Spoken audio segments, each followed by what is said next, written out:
Hey, what's up, everybody? Welcome back to another episode of the podcast, the Master Random, the podcast. This episode is brought to you by Stroll Guam, our longest running sponsor to date.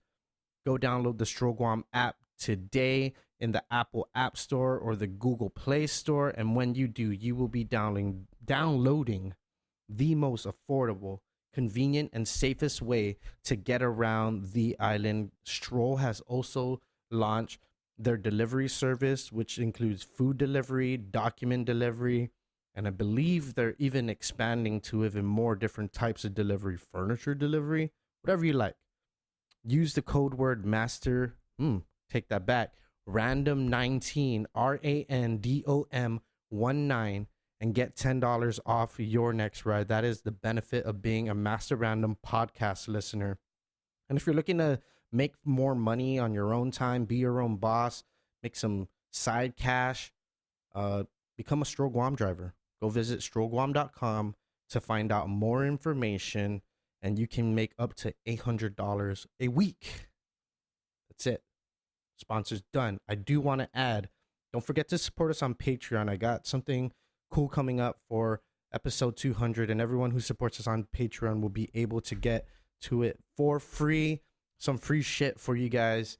Another thing, if you're listening to this on the Apple Podcast app, go ahead and give us a rating. Give the podcast a rating, whatever you like.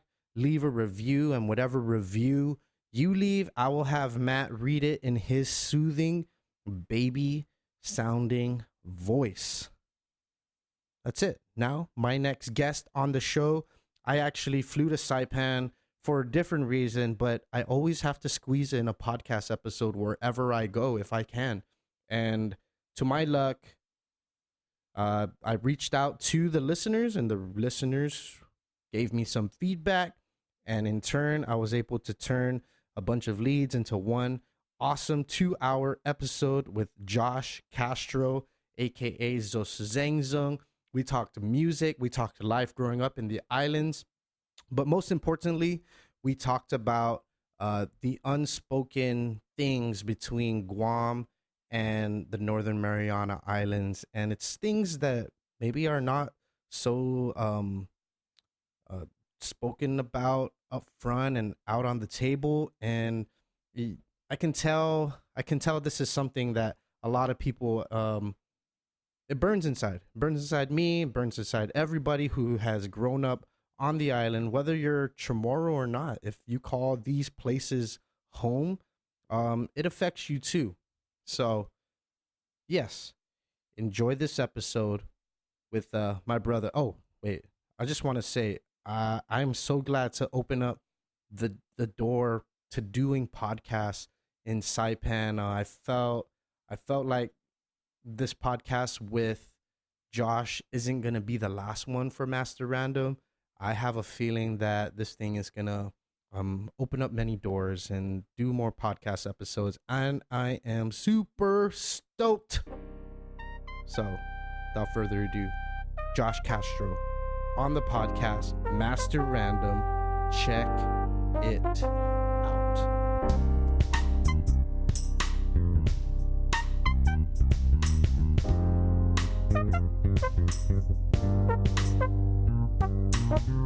That's the shit. Because for me, bro, like, it's those stories that I feel inspire people. And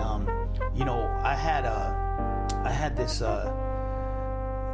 like what I was trying to do with this project. It was a YouTube series. Okay. And it was called Zonzengzung Presents.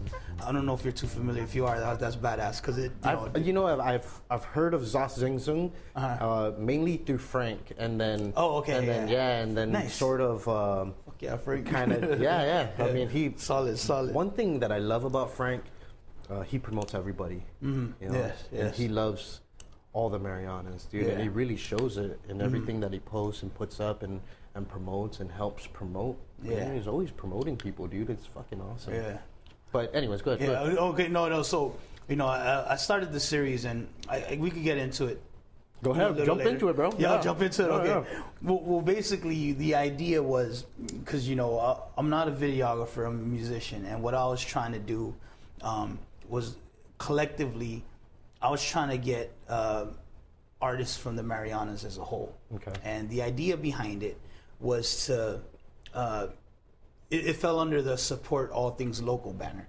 So the way I saw it was, if I help so-and-so, you know, so, okay, hold on. Go ahead. Let me start from here. Yeah. So all this started, so I started rapping when I was 15. And I feel like the dream died down when I graduated because there's no support behind it. And, you know, I grew up on Tinian. And the reason why there's no Born and raised? Not born and raised, Okay, but I'm actually from Guam too, in Iran. Oh, yeah, shit, so just bro, depending, just depending on what year, you know, I was back and forth. So I was the last freshman class of Iran High, and then it became Southern. Okay. Yeah, so after that, I moved to Tinian, and my sophomore, junior, and senior year ended on Tinian. So, you know, I was rapping since then. Like I always, you know, I knew I always had a passion for it. You know, listening to some old school cats, and so like I would do pep rallies, and you know, I'd rap and all this stuff, and I loved it. And at one point, like, you know, people were telling me that, you know, I was known as this rapper guy from Tinian, and but there was no outlet for it. And by the time I hit 18, it's like the dream died because there was no support system for it. And I don't blame no one for it, but I think the reason is because... You mean the environment, or maybe like family or friends, all or that, even all that, yeah, all under the umbrella. Yeah, they saw it as a phase, and it's like, dude, you ain't going nowhere with that, and I believed it. Right. You know, I truly believed it, and again, I'm not trying to blame them for it, but I just noticed that it was because it was so foreign to them. It was very unfamiliar. Even if they did support it, like, what direction would they go? Yeah, I mean, think about how I feel like everything runs the same in Guam, Saipan, Tinian. It was all about the American dream, right? It was all about what defined success was the American dream, was going to college, you know, getting that good job, and then buying a house, and just doing all these things, doing the things that people thought success was, and being a musician or an artist definitely wasn't that. It definitely wasn't, you know, and it sucked, man, because I really, you know, when I think about back in those days, man, like, I really thought that I could make it, because, you know, I was always writing, you know, and I was always trying to perform from the mirror.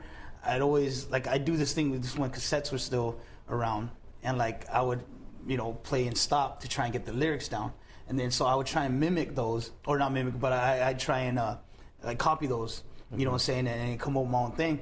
But, you know, again, once I graduated, it seemed like everything died, because the fact that...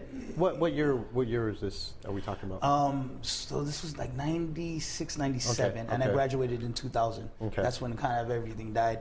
And, you know, and then, you know, from there I was like, okay, shit, it's, you know, there's, again, I just thought that was the norm.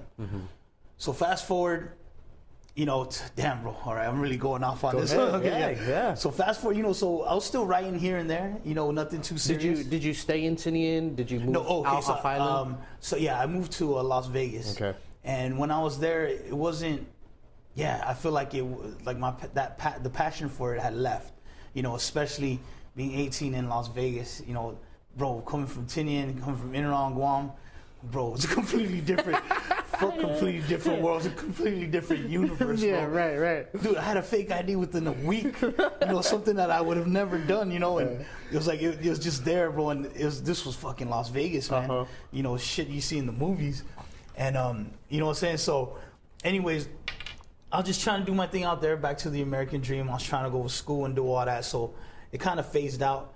And then as I got older, in like 09 or 2010, I moved to Fresno. Okay. And the job I had there, I was a wildland firefighter. And what do you call that?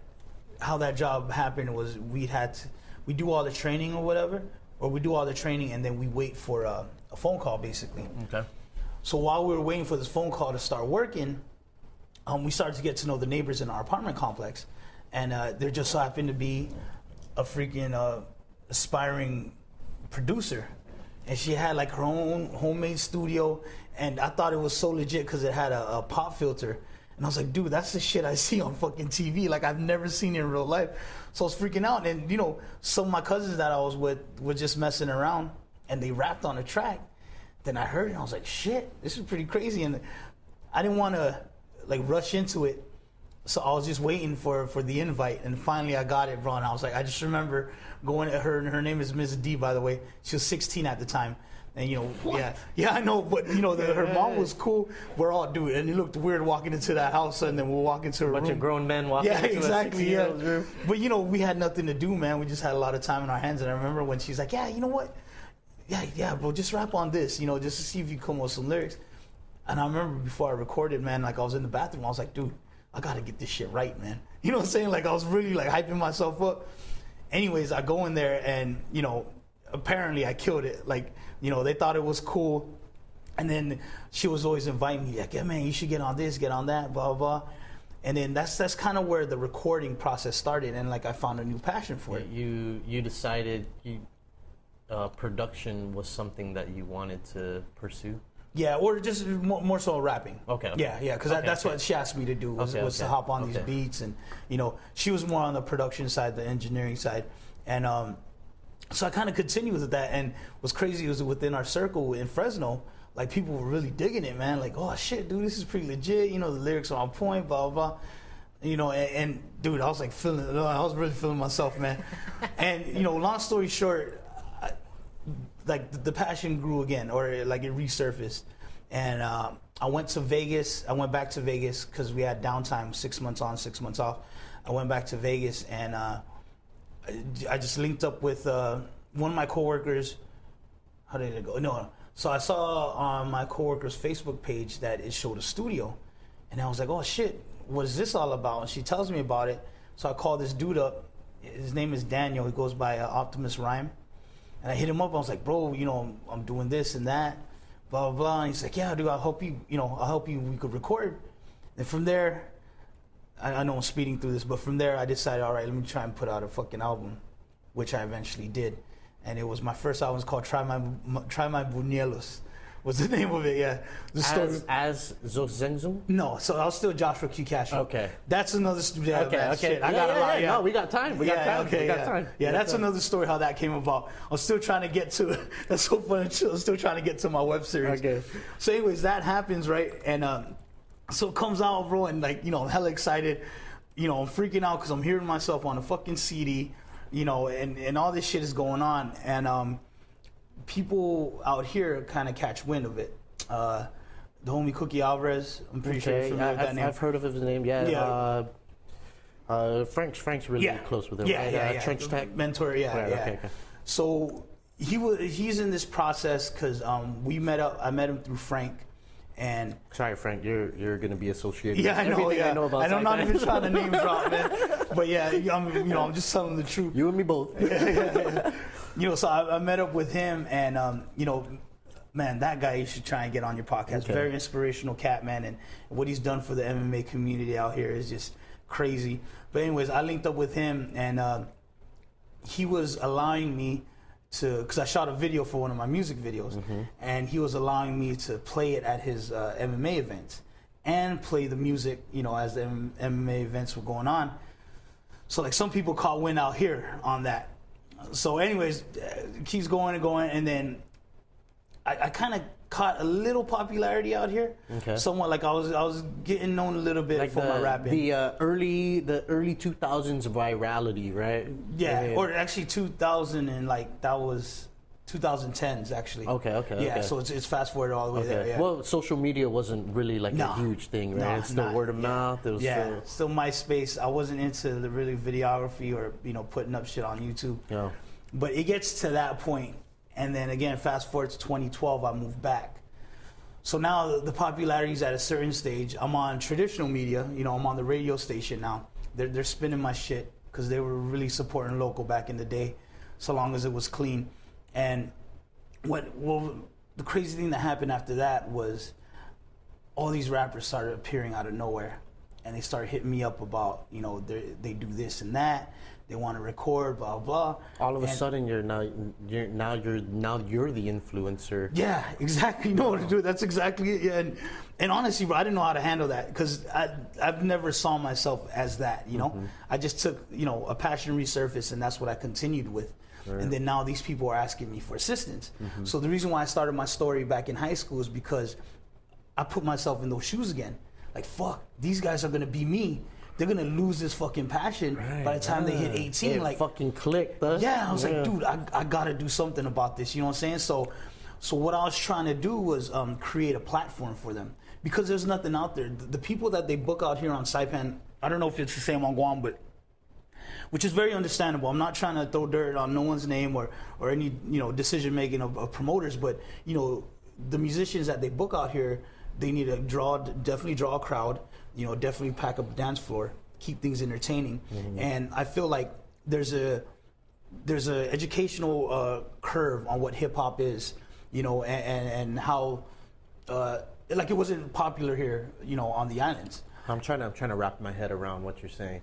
So the people who are being brought out, the people who bring them out don't really understand the landscape or the culture, the hip hop culture that's currently here, and bringing something that's maybe not relative to what's going on here. Yeah. And so it's just like they're used to the norm. Okay. When they go to a party, what I'm saying, it's a one-man band usually. Again, I'm not trying to shit on them, but that's just the norm. You go to a kid's party, so on and so forth, and it's just like events out here. If they're not that popular, if they're not a big name, it's usually a one-man band. It keeps them entertained.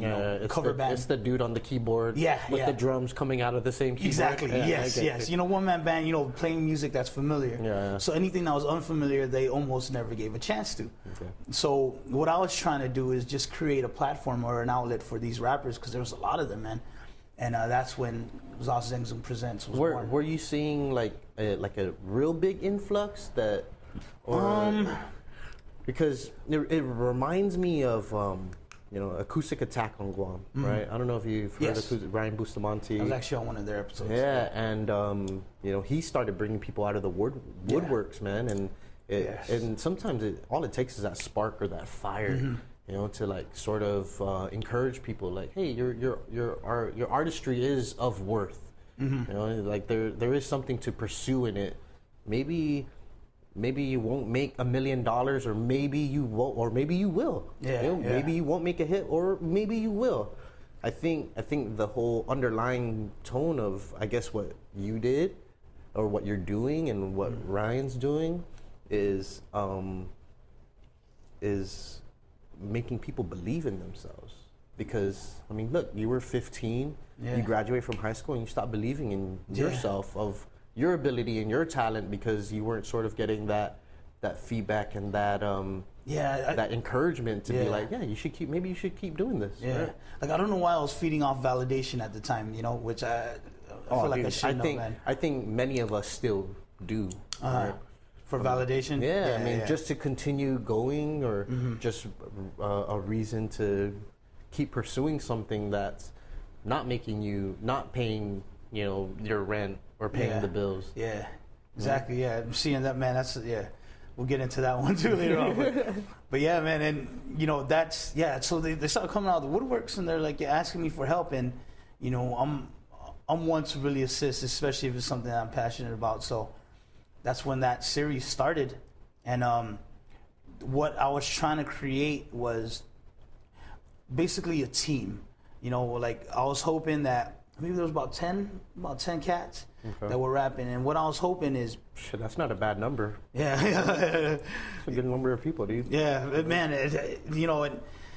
well, I'll get to the part that I'm sighing about, but they, what I was trying to create, man, is just it's almost like a team, like where we all help each other out. We're all solo artists, but we're going about this as a team, so we're helping each other out. So I did everything for free. Even when I recorded people in the studio, like I've never charged anyone for those services, but I've always asked them to, help support all things local. Right. And what I was asking them to do was, every time I put out a video, like, please share it. You know what I'm saying? So imagine having 10 people like share these videos of these cats rapping, and start, like just create somewhat of a wave or a hype, right. And buzz. Yeah, something along those lines. Create something like that and help each other out, so that people can start booking us, so that we do have a draw so we can be opening up for these big shows and we could really put out our talent, you know. And it was going good for the most part, man. Like, you know, people were helping out as far as sharing, and, you know, I saw the views climb. The intention was never for it to be like in the 100,000s or whatever. It was put there again for another outlet, just for these people to showcase, or these artists to showcase their talents, you know. And what was cool about it was from the hip hop side, it was called, from the hip hop side, it transitioned into all musicians, because other musicians now were coming up asking if they could be on. And I was like, shit, you know, at one point I was like, damn, it was only for rappers. But then, you know, I got singers involved. And then when singers came on, I'm not too fond of covers. Again, I'm not throwing dirt on it. That's just me. Right. But I think even Guam has sort of evolved out of. There's still bands that do covers, but I think now there's a lot of bands on Guam too. They're like all about originals. Originals, yeah. We'll do nothing but originals. We'll do some covers here and there. Yeah. But it's all about the originals, dude. I got something really interesting about Uprooted. We'll get to that. Okay, all right. Okay, yeah. But yeah, well, real quick before I forget, but that's what, you know, in Uprooted, that's how we think too. Like, I've always thought if you have, let's say, 24 hours in the day to create music, do you promote someone else or do you perfect your craft? Right. And yeah, that's why, again, I'm not trying to shit on cover music, but that's, you know, that's my thing right there. But anyway, so yeah, so it evolved into this thing, what do you call that?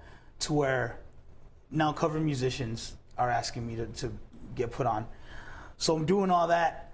Again, all this for free. I even went to the States and filmed some cats out there, and it's from all from all the islands. Okay. You know, not just Saipan, not just Tinian, not just Guam. Like I tried, or Rhoda.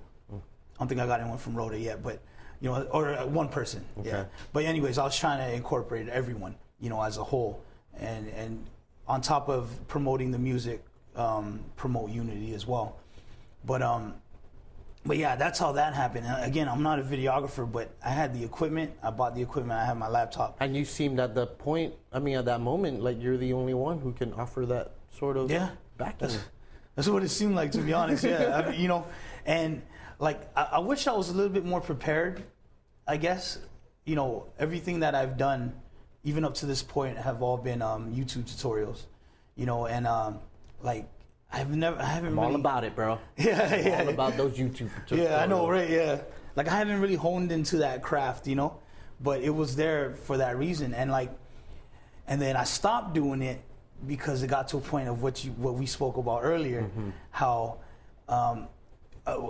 along the lines of, you know, this is nothing, or, you know, this podcast isn't nothing, and right. I feel like some of the cats, it was getting to their heads, man. Like, now they're somewhere because they're on my channel. I'm like, dude, I'm not even pushing it like that, you know what I'm saying? And like, bro, this is nothing compared to, you know, where I want to be, or where you should be thinking, you know, you should be later. So I didn't know how to control that, and that's a beast that I didn't want to create, because, you know, again, it was all about. Is this a sigh moment? Yeah, Okay. Because it was like I just hate it when people are like, oh, dude, I got on Zonzengzung Presents. Like, what? Like, no, bro, that's not what it's supposed to be about. You know, like, that's not where it stops. You know. But one thing, I mean, as like content creators, right? One thing we have to understand, it's never what we made it to be. That's right? true too. Yeah. It'll always evolve into a beast or a monster, and it's maybe what we can control, or if you try to control it. I mean, that's how I kind of see it. You know, I mean, with this podcast alone, I never meant to go this far along with it, and before it was just talking shit with my friends. You know, okay, and then it kind of evolved into this, and it's like, it's you can either force it against the grain, or just kind of like let it unfold as it should. And I don't think there's a wrong way, or a wrong what am I trying to say here? There's a wrong reason, or I don't think there's a wrong direction that you can take as far as content creation, but I kind of can see what you mean, because now you have other people sort of controlling the, you know, like claiming it, right? Yes. It's sort of like a claim now. Yeah. Right? At least, you know, with people that come on the podcast, it's not like they're claiming it's theirs. Now, when you're having people on your channel, it's like, yeah, I was on this. This is my shit. Yeah. You know? Okay. And on top of that, like the passion isn't in the videography; it's in the music. Right. So it was very uncomfortable. You know, again, I think it was a control issue because like I didn't know now how to bring these guys fucking back down to earth. You know, like, dude, are you fucking kidding me? Like the deal was going to help each other out. You know, because I've always felt it's going to take that one person, man, or you know, whatever genre of music. But you know, I was focusing on hip hop, and I always felt like it's going to take that one cat to make it to where at least there's going to be more eyes on, you know, where it's at now. Right. And you know, just like the YouTube cats that, you know, I follow a lot of like LA people that rap, you know, like for example, you know, are you familiar with Dumbfounded? Oh, I've heard of him. Wax? Yeah, Okay, I've heard of him on someone's podcast. Oh, okay. But you know, after watching him, you know how they have the suggestions. So from there, you know, I'm like, oh shit, who's this? And then next, you know, I know all these LA cats that rap. Okay. And that's kind of the vision I had, was the exposure. You know, I was helping these cats get exposure and putting it out there like that, so that if one dude's hot, you know what I'm saying, if it's you know, if whatever ciphers 16s are hot, hopefully in the suggestion box people will start clicking. For sure, I get it. Yeah. You're trying to create more of a community than a competition. Yes. Damn, bro. All right, I'm gonna write that shit down. Yeah, man, I should have just started with that, right? Yeah. But yeah, definitely. And like, I think competition is healthy, but not to the point that these guys were taking it. Like, Okay. I think people should say, yeah, I'm gonna do better than him, only because it'll bring that person up, I feel. Right. Damn, bro, back to Frank. But he's always said this about his gym, that if everyone in a gym comes in with the mindset of, I'm going to make my teammate better, Right. Imagine if 10 people said that in a room. How good will each one be? For sure. So that, you know, that's the competition I was hoping to create. But Yeah. it was, nah, dude, I have more views than you. Yeah, man, especially people that were counting views. Like I get it. You know, it would be so cool to have a lot of views, but they're really watching it like, shit, bro, I went up, you know, 100 views or whatever. Yeah. You know, I'm 1,000 more than the guy behind You're me. fucking nothing. Yeah, Now you're exactly. nothing. Yeah, you know, and it was just, yeah, man. So again, it was very uncomfortable for me because I didn't have that control, and it was. I see. It was going somewhere where The I didn't want intent it was to go. no longer there then. Yeah, exactly. Yeah. Because the community was no longer there, man. Like, the fuck, dude. Now we're, you know, now we're back to fucking square one. You know, everyone's just trying to record now and this and that, and you know, like I still want to record cats. You know, like I took a long pause. I still want to record some people. You know, I still want to put some content out, but like, when the focus is still the music, though. You know, that's the passion. That's what drives me.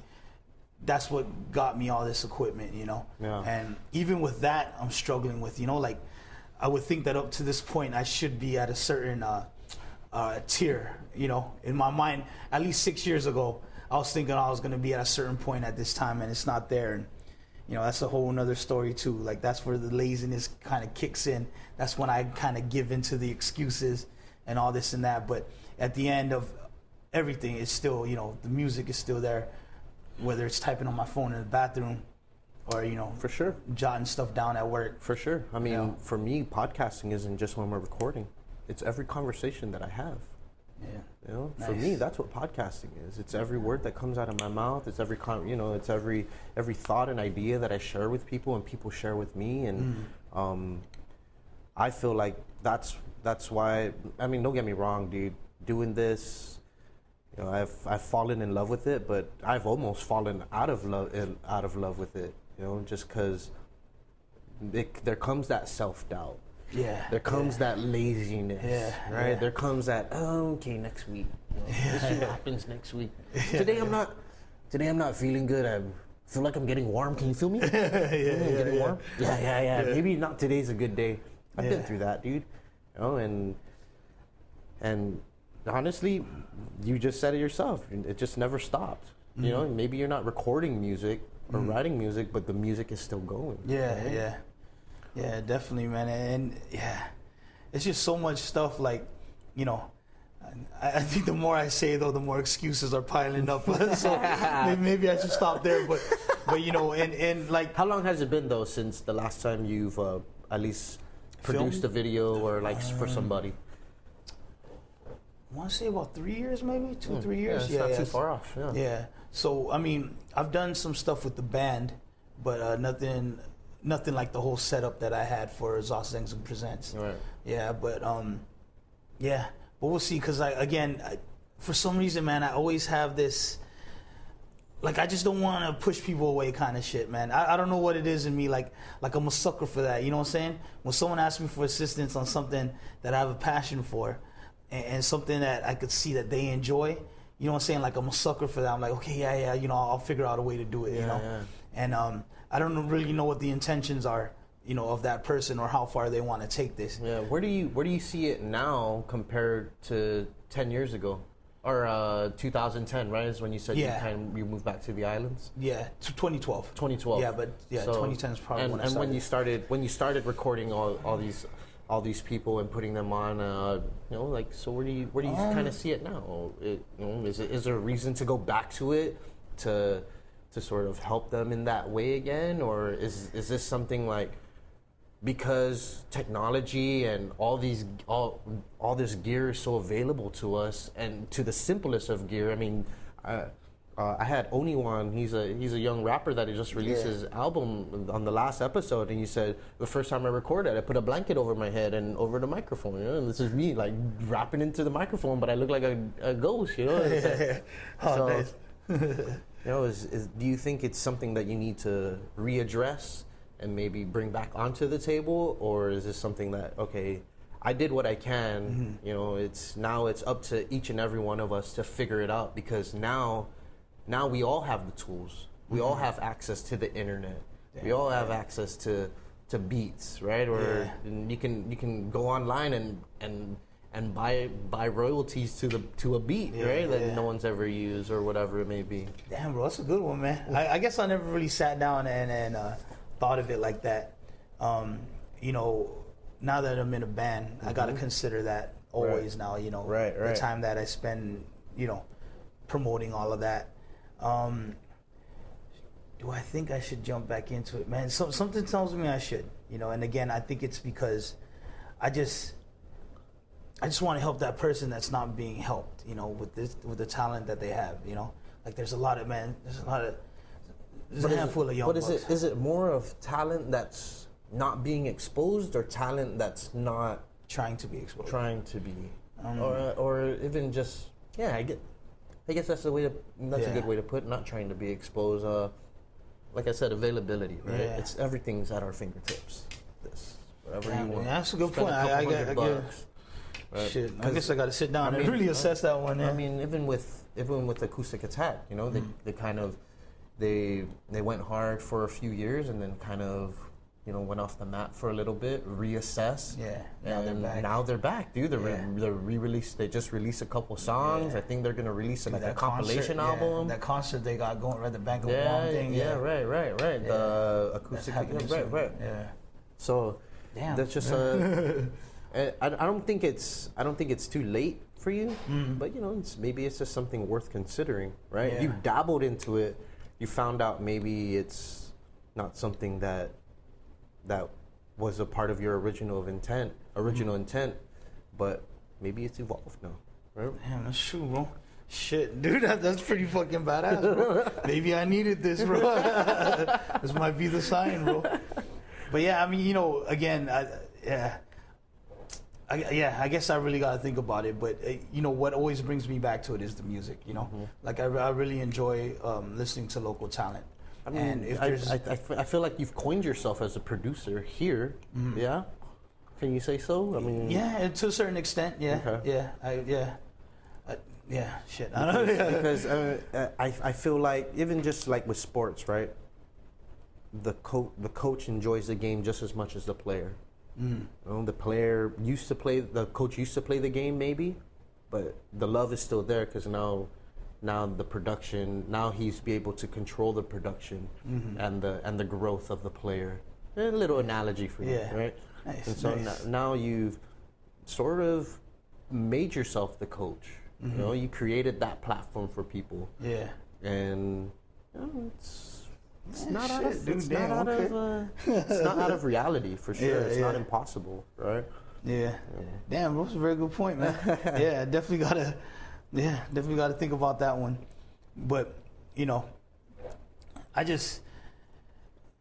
yeah, I just don't want it again to get to that point. That's all. I think that's what I'm in fear of, and egos. Yeah, bro. Egos getting in the way. Yeah, man. Like, dude, look at him. Like, I'm not gonna say who, but there's a good handful of them. It's like, come on, bro. Come on, dude. Like, you could, one solid 16, bro. With a couple thousand views. Like, come on, man. You know what I'm saying? Like, you gotta work a little harder than that, man. Where does your background in music come from? At least your love. Honestly, did you man, grow up always around music? Yeah, man. I really, when I really sit down and think about it, I gotta say it was my dad, man. He really exposed me to a lot of different genres, and he credits it because he was in the military and he met a lot of people that just listen to different music. Mm-hmm. So whatever the situation was, man, he'd be bumping something, and whether it was barbecuing, whether it was washing his truck, helping at parties, just whatever it was, he tried to be the DJ. Right. And he played guitar and he sang. He never taught me, but I think there's a reason why. It's because I'm rapping now, Mm-hmm. Maybe that's why I wasn't supposed to be a guitarist or wasn't supposed to sing. Right. But yeah, I think that's where it came from. And he just exposed me to a lot of music, and I guess I got to credit my mom too, because for the love of rap and hip hop, I think my dad wasn't always for me listening to music with bad words, Mm-hmm. But my mom would let it slide so long as I didn't repeat it. Right. And then that exposed me in front of her. Yeah, at least that, yeah. And that exposed me to like Two Live Crew back in the day, mm-hmm. Fat Boys,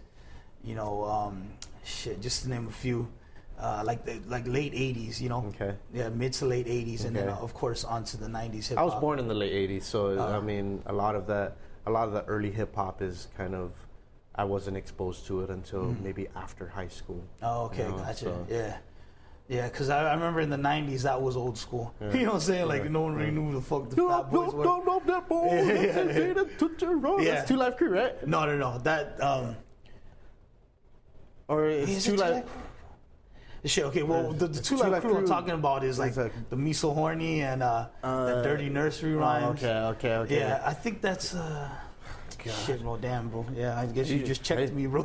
I usually have Matty B here, and he'll look up stuff for us. Okay. Yeah, but Salt and Pepper 2 was in that era as well. Okay, familiar then. I'm familiar. Yeah. Okay. It's like mid to late 80s. Yeah. And then, of course, when 90s hip-hop came about, that's when fucking like Tupac, man.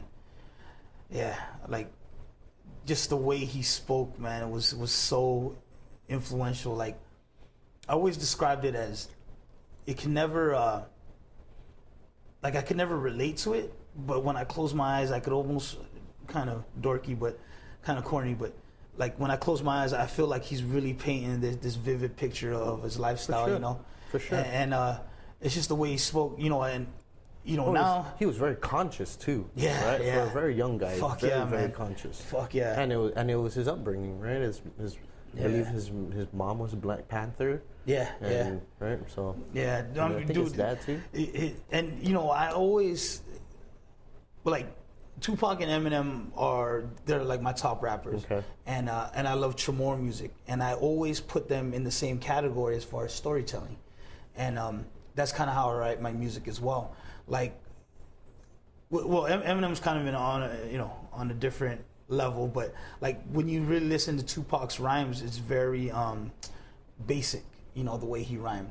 Okay, here. It's almost like he's talking. Yeah, exactly. And I feel like the wow factor isn't necessarily there, like when you think of cadences and rhyme schemes, but the storytelling is there, and what he's speaking is very like it's almost mesmerizing. For sure. And the vividness of and that's how I always what's the word? Fuck, never mind. I'm not even try. But the difference between I find myself doing that too. Differentiate? No. Okay, but the difference between there's always that comparison between Tupac and Biggie, and that's how I always saw the two. Was when it comes to like rapping, like actual rapping, definitely Biggie. His rhyme schemes.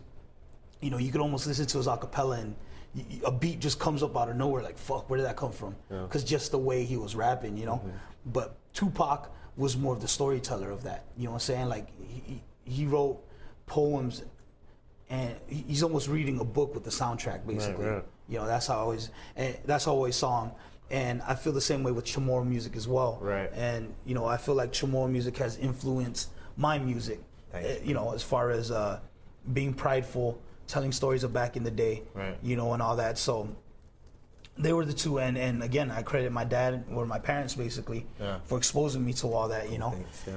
And then even, you know, 80s rock was something, too, that I was falling in love with. Bon Jovi, I was a big fan of. Right. Guns N' Roses, Metallica. So how the hell did you end up in a reggae band? Dude, that is fucking shit. That's badass, bro. I like the segue, bro. You know, man, honestly, I'm not even sure if you know, I'm able. No, I guess fuck it, I'll talk about it. But so, long story short, man, there's this dude by the name of AJ Metal, and he is the lead singer of Uprooted right now. Okay. And we would bump into each other at different musical events. And, you know, back to me always trying to help people, he was kind of on that same, you know, we were on the same wavelength when it came to that. And we just met up one time, and we're just chatting back and forth, you know, sharing ideas. We both had the same idea on cover music and this and that. We're just shooting the shit one time, and then I think I messaged him. I was like, bro, maybe we should do a collab together, something like that. And then he messaged back. He's like, bro, I'm already on top of it. Like, I'm already a few steps ahead. And he's like, I've been collabing before I even know about you. Yeah, oh man, for real. And he's like, yeah, dude, hey, this is, you know, I always ask for, you know, the subject matter and the beat, you know, or the tempo. Mm-hmm.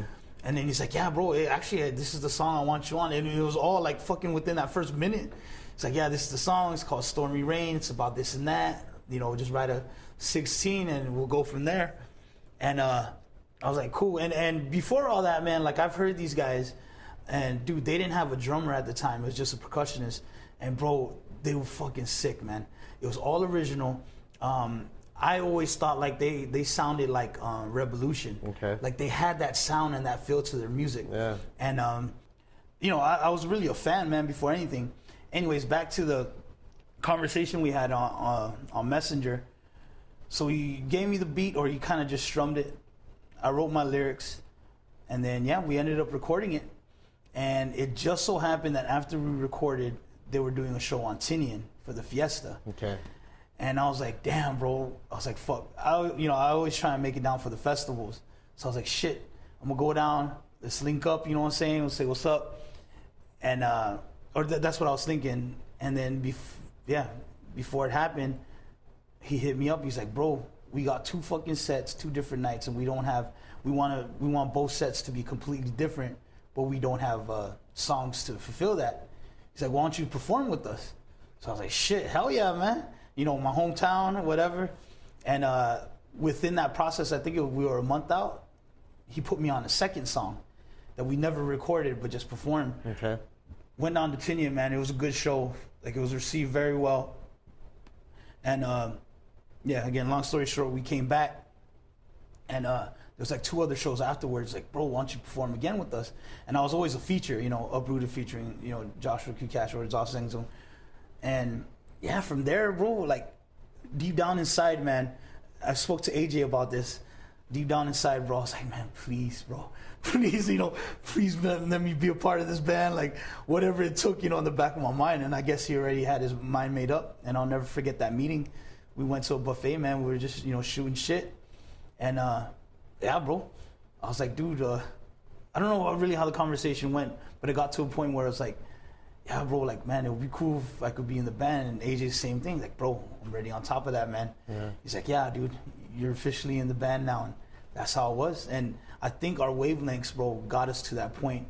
And the cool thing, you know, shout out to all of them, man, AJ, John, Al, and our new drummer, Miko. But we're all in our 30s. And, sorry for putting the ages out there, but we've all had our own. There's something about the sensitivity of ages. Yeah, I know, right? Yeah, what's the problem? I say my age like 50 times a day. Yeah, I just want to make sure. But we've all had our own musical path, right. And at one point, I think we all had that in our mind that okay, maybe that was it. Mm-hmm. Maybe it wasn't meant to be. I'm already in my 30s. Maybe this is the time to stop.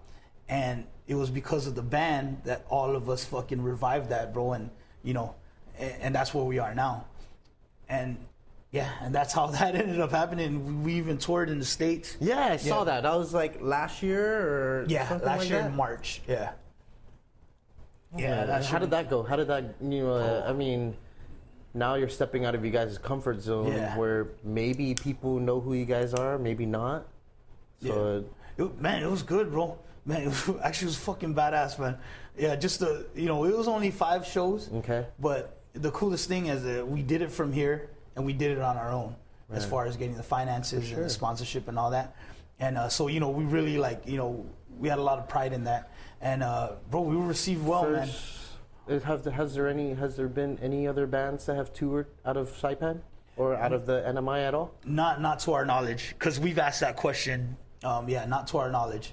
I know, like, I did 3 shows one time as a solo artist, but nothing on this scale. Okay. And there might be that one-man band that maybe did something, but I mean, but we were trying to hit up the big cities. Maybe who's the guy that sings Bom Soro? Oh, Parker? Yeah. Parker, dude, that guy's sick too. Bro, that guy could pack a fucking bar, a venue, bro. I think it was many years ago. We were here, and Bom Soro was playing at a bar. How low can you go? Can you go down low? Can you take it to the bro? I've never seen people like go down low, bro. Like, whoa, dude! Like people actually go down low. And it's like fucking like holy shit! Now, can you take it to the top? Take it to the stop. I was like, holy shit, dude! This thing just fucking like did some kind of contortion act, right? And fucking they're playing limbo. Dude, to his credit, do you remember when that song came out? What year? No, I don't. Okay, yeah, well, I don't know exactly when, but I'm guessing it was like the mid-2000s. Okay. But bro, he's still creating hype off of that one track, man. Dude. And he's still packing dance floors with that one fucking song, bro. Like, dude, mad love and respect for that, bro. 15 years later, huh? Yeah, dude. I mean, I've seen some of his sets, man. Like he could jam some covers in the beginning. Some people be so. As soon as that song comes on, bro, everyone's like, dude, fuck that. Dude, I listened to the 9-minute version on YouTube. Oh, shit, yeah. Bro, and I was like, we're playing this shit again. Yeah. Fuck yeah. But yeah, man, credit to him. But yeah, maybe him, bro. I know he's performed out there. Is he from out here? Or is he from I know. Okay, I know he's Palauan. Yeah. And I believe he's lived out here. Okay. For a while, or all his life or a while. But I know last I knew he was married or he was with a local. Okay. Yeah. So again, I'm not too familiar with people from Saipan. Yeah. But I believe that's his story. Or that's his story, yeah. But yeah, so maybe him, bro. I'm not sure. But as far as like full band, I highly doubt, because I mean even bands in general, I can't. There's only a few that I know of now, but I don't know if back in the day, and the ones now I haven't toured.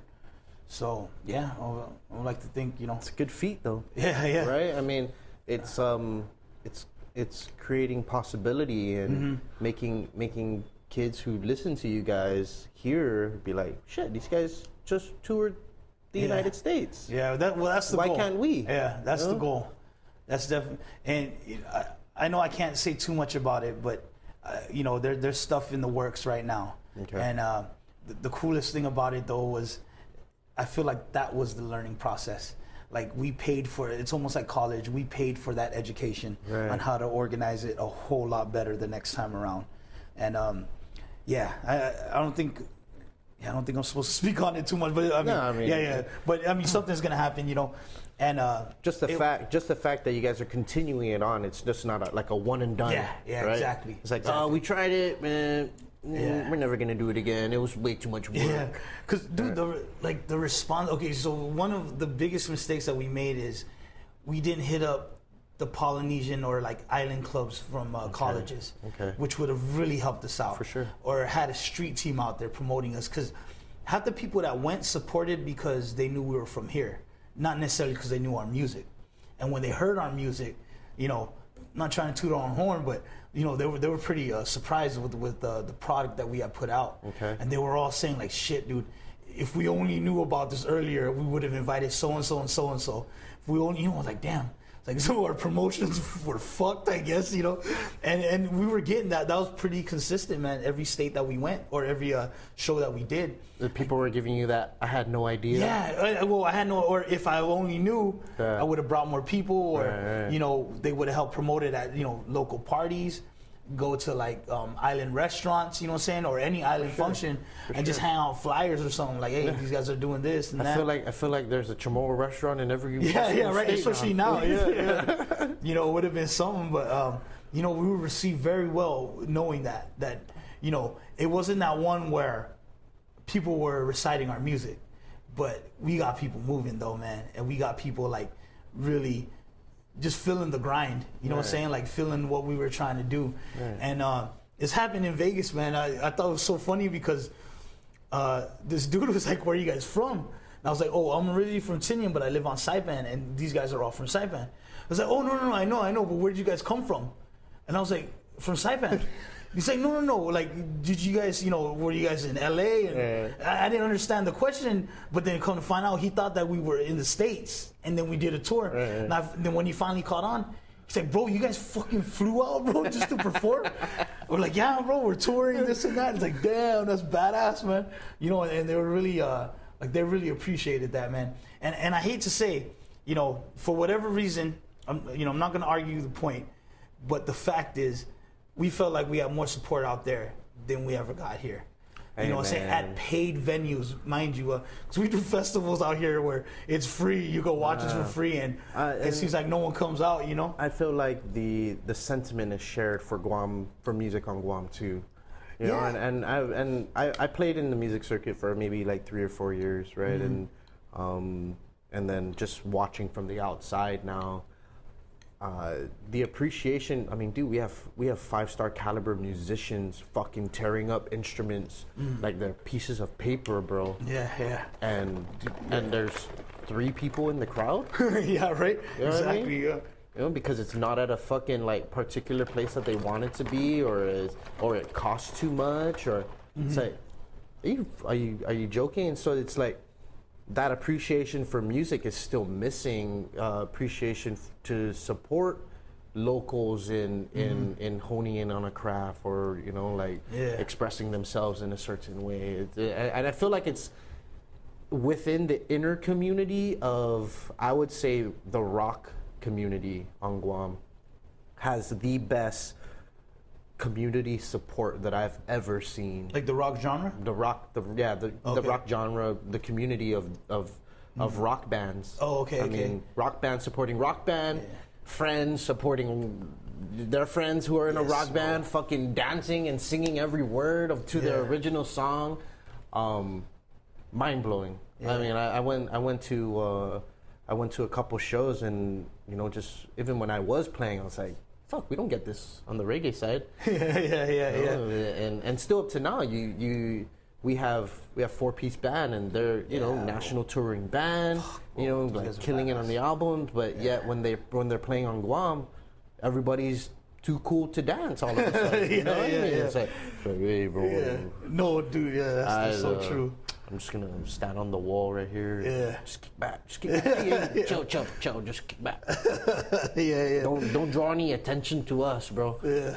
It's like, when are we gonna put all that aside and actually enjoy fucking people who are creating shit here? Yeah. We give more buzz to people who aren't even from here, right? Exactly, bro. And oh man, it's very frustrating because... And here, like I'm saying, this region here, right? Yeah. So no, I feel you, because again, I'm not going to argue the business side of things, but, for whatever reason, it's like even some promoters, Again, I'm not trying to shit on anyone, but I feel like more of that money is spent on flying people in.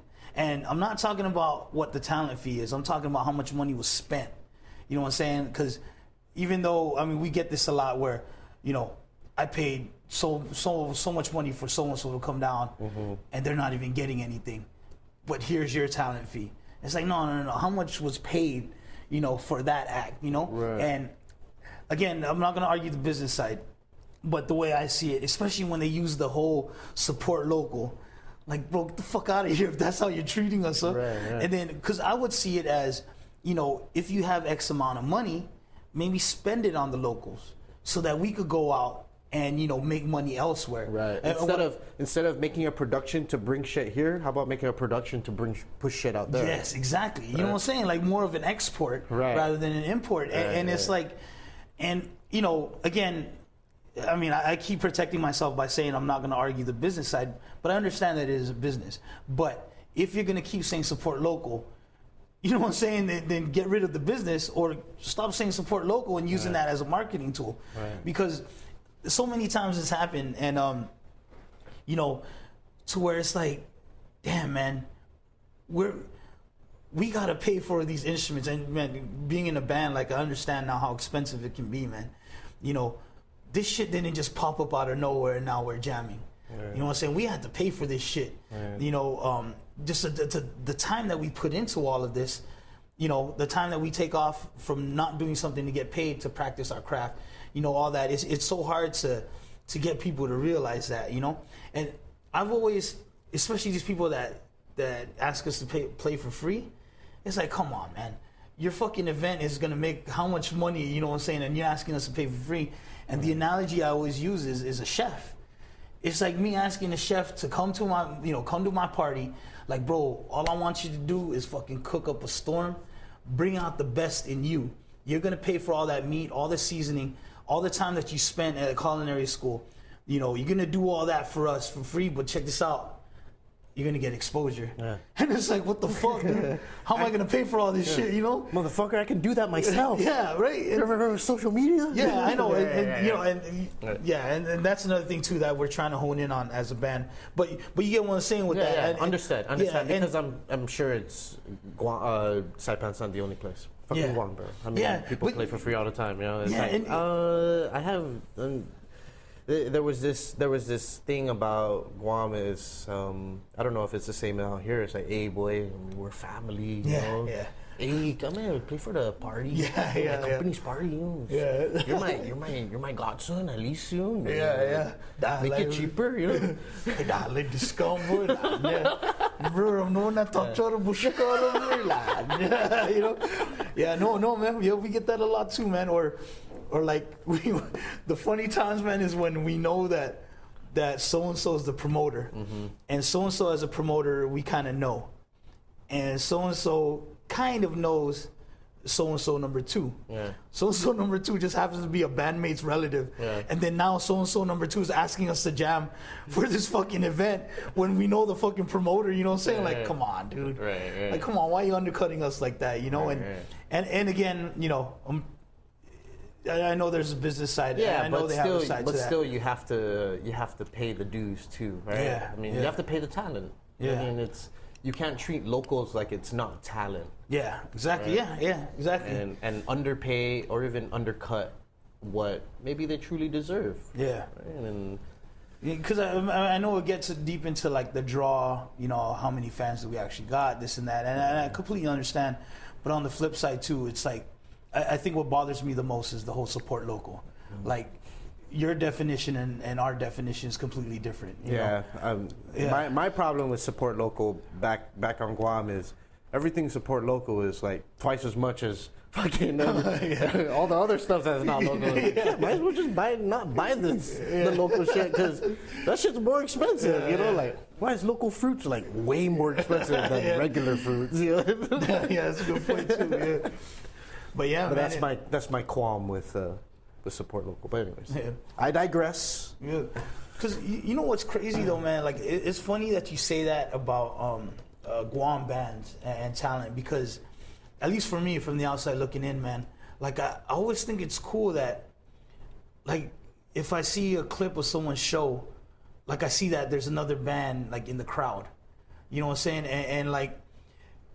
I don't think that happens all the time here, and I'll be the first to say that sometimes I'm at fault, that there's a show and I don't go, but it's crazy that you say that because I've seen some shows where there's some people on the side, or I've been to shows where like so and so is there, checking it out as well, supporting, or even like sponsorship shirts.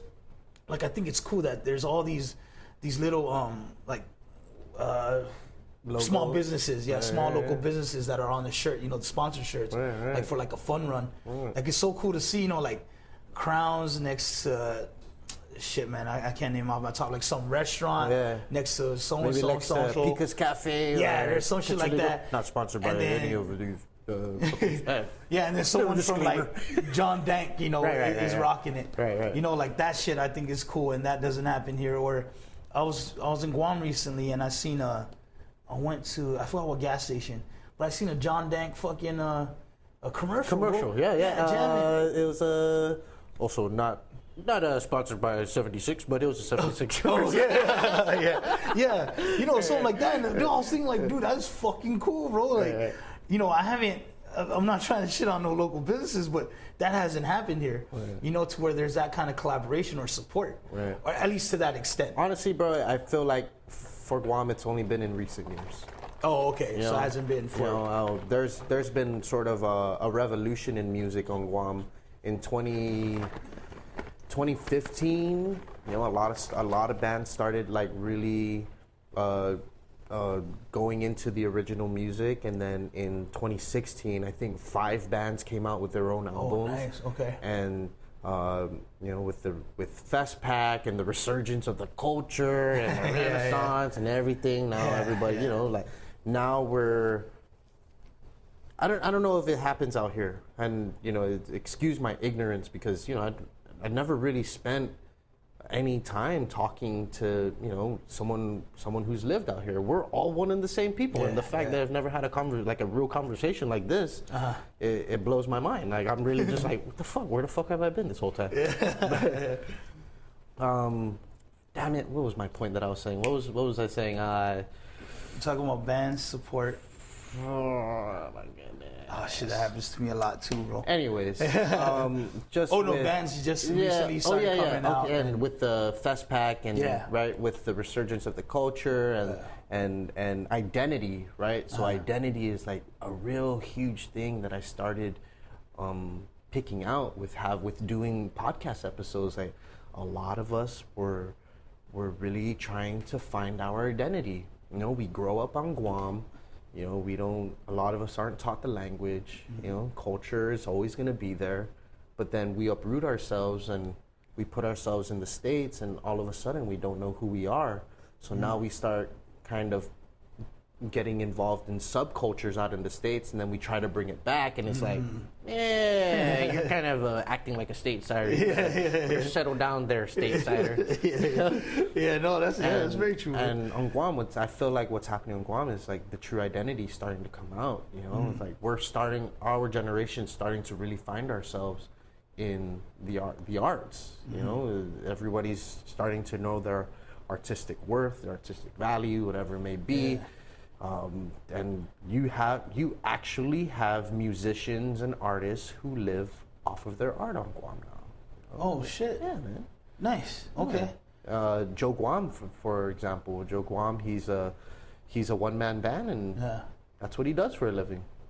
He's a musician. Nice. Quit his day job, and he performs.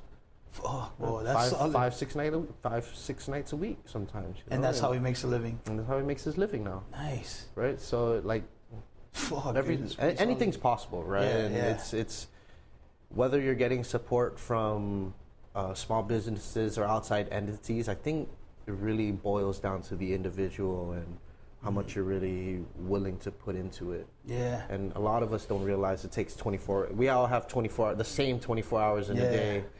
But some of us will only rather put in like an hour, of that day into certain stuff. And, just going back to just music and identity. And I feel like on Guam, the arts is sort of becoming that identity. And I always believe whenever I travel places, the first place I go to is their art district, because for me, that's the personality of any place. Nice, yeah. And I think once the NMI, starts to sort of see that as a whole, right? Musicians and artists as a whole, I'm pretty sure you guys have awesome, talented artists out here, right? Actually, there's a lot, man. So, and I think the same thing will eventually happen too, to where, like musicians will be able to play play full time as musicians or even artists selling their art. Now you don't even have to stay in your own locale. You can sell outside. You can sell music outside of the boundaries, not just where you are. It's just all the exposure, right? That's true, bro. Fuck. I mean, I hope we get to that point, though, man. Like, I do see, like, there's some local entrepreneurs that, like, they help each other out a lot. Okay. Like, there's this place called The Hut. They don't really have a restaurant, but they always do Taco Tuesdays at a locally owned bar. Really? Something like that. Okay. Yeah, and that bar, like a pop-up kind of deal. Yeah. And at one point, that bar was paying a local band to jam. So like I see that happening. I see that happening. It's like slowly, getting. I don't know the landscape here. So you would definitely know best. Yeah. And then, even there's a lot of shirt companies out here too, man, that really support local, that have helped us out as well, Okay. And so just hopefully it just continues, man, and it just becomes, I guess, the it thing, you know? Because, man, I don't know. I just think it's so cool, man, to see that on Guam, dude. Like, why not bring up Rooted to Guam? Yeah, well, actually, we went there one time, man. Shout out to the Dolls, man. They really helped us. They helped us get we performed at one of their venues. Is it Green Lizard? Castaways. I think now it's Green Lizard. It used to be Green Lizard. Now it's Castaways. Right? All right. Yeah, that was very confusing at one point. But anyways, so man, they made us jam out there one time, man, and I would like to think it was received pretty well. Naya Joe from the Shark was there. Okay. He actually did we did a radio interview. And then we were also on Live Local Fridays. Okay. Yeah, so we really tried to. Fuck, I was really under the rock. My bad. No, I know, dude. Like, fucking Bill, you haven't heard of us, bro? But so like, we did that, and we have plans to go out there again. Nothing for sure yet, but definitely more so for networking purposes. For sure, collaborate with the bands that are there now too. Cause like, dude, the Dolls, man, fuck, bro, like that talent right there. Yeah, they're all talented, really, really talented. Fuck yeah, bro. Dude, like, like even like the horns, bro, blow me away all the time, man. Like they performed here one time for the they did that One Marianas tour with Docomo. Right. Yeah, dude, and that was like the first time I seen them live, and fuck, dude, it was so badass, man. And back to what we were saying about supporting, like no one was up there, dude, except us. You know what I'm saying? Like me and Uprooted, we were there and we sat like right in front of them, like really enjoying, and like we were so in awe, with their with the talent. And but yeah, stuff along those lines. You brought up 4-piece band, like even them. I've known of Cali roots, bro, for the longest time, and I've never thought that I would ever have a dream to perform there, because I always saw that it was bands and reggae themed. But when I was in the band, I was like, fuck, bro, that has to be a goal. And then I see that fucking they're on this year's own 4-piece band. It's on Cali Roots, bro. And I was like, dude, so blown away. Like, bro, it is fucking possible, bro. And are they Guam based, or do they live in the States? No, they're Guam based. See, man, and that just adds more to it. Like, bro, we can fucking do this, man. And that's the impressive thing about John Dang Show and 4-piece is that they're all Guam based, and they raise enough money to go out and do tours. I think John Dang did one tour, but I believe 4-piece, they're out on tour right now. Yeah, shit. But they're on busy, their fucking like 5th or 6th tour in the last like 4 or 5 years, 4 years. Damn. Yeah, see, man.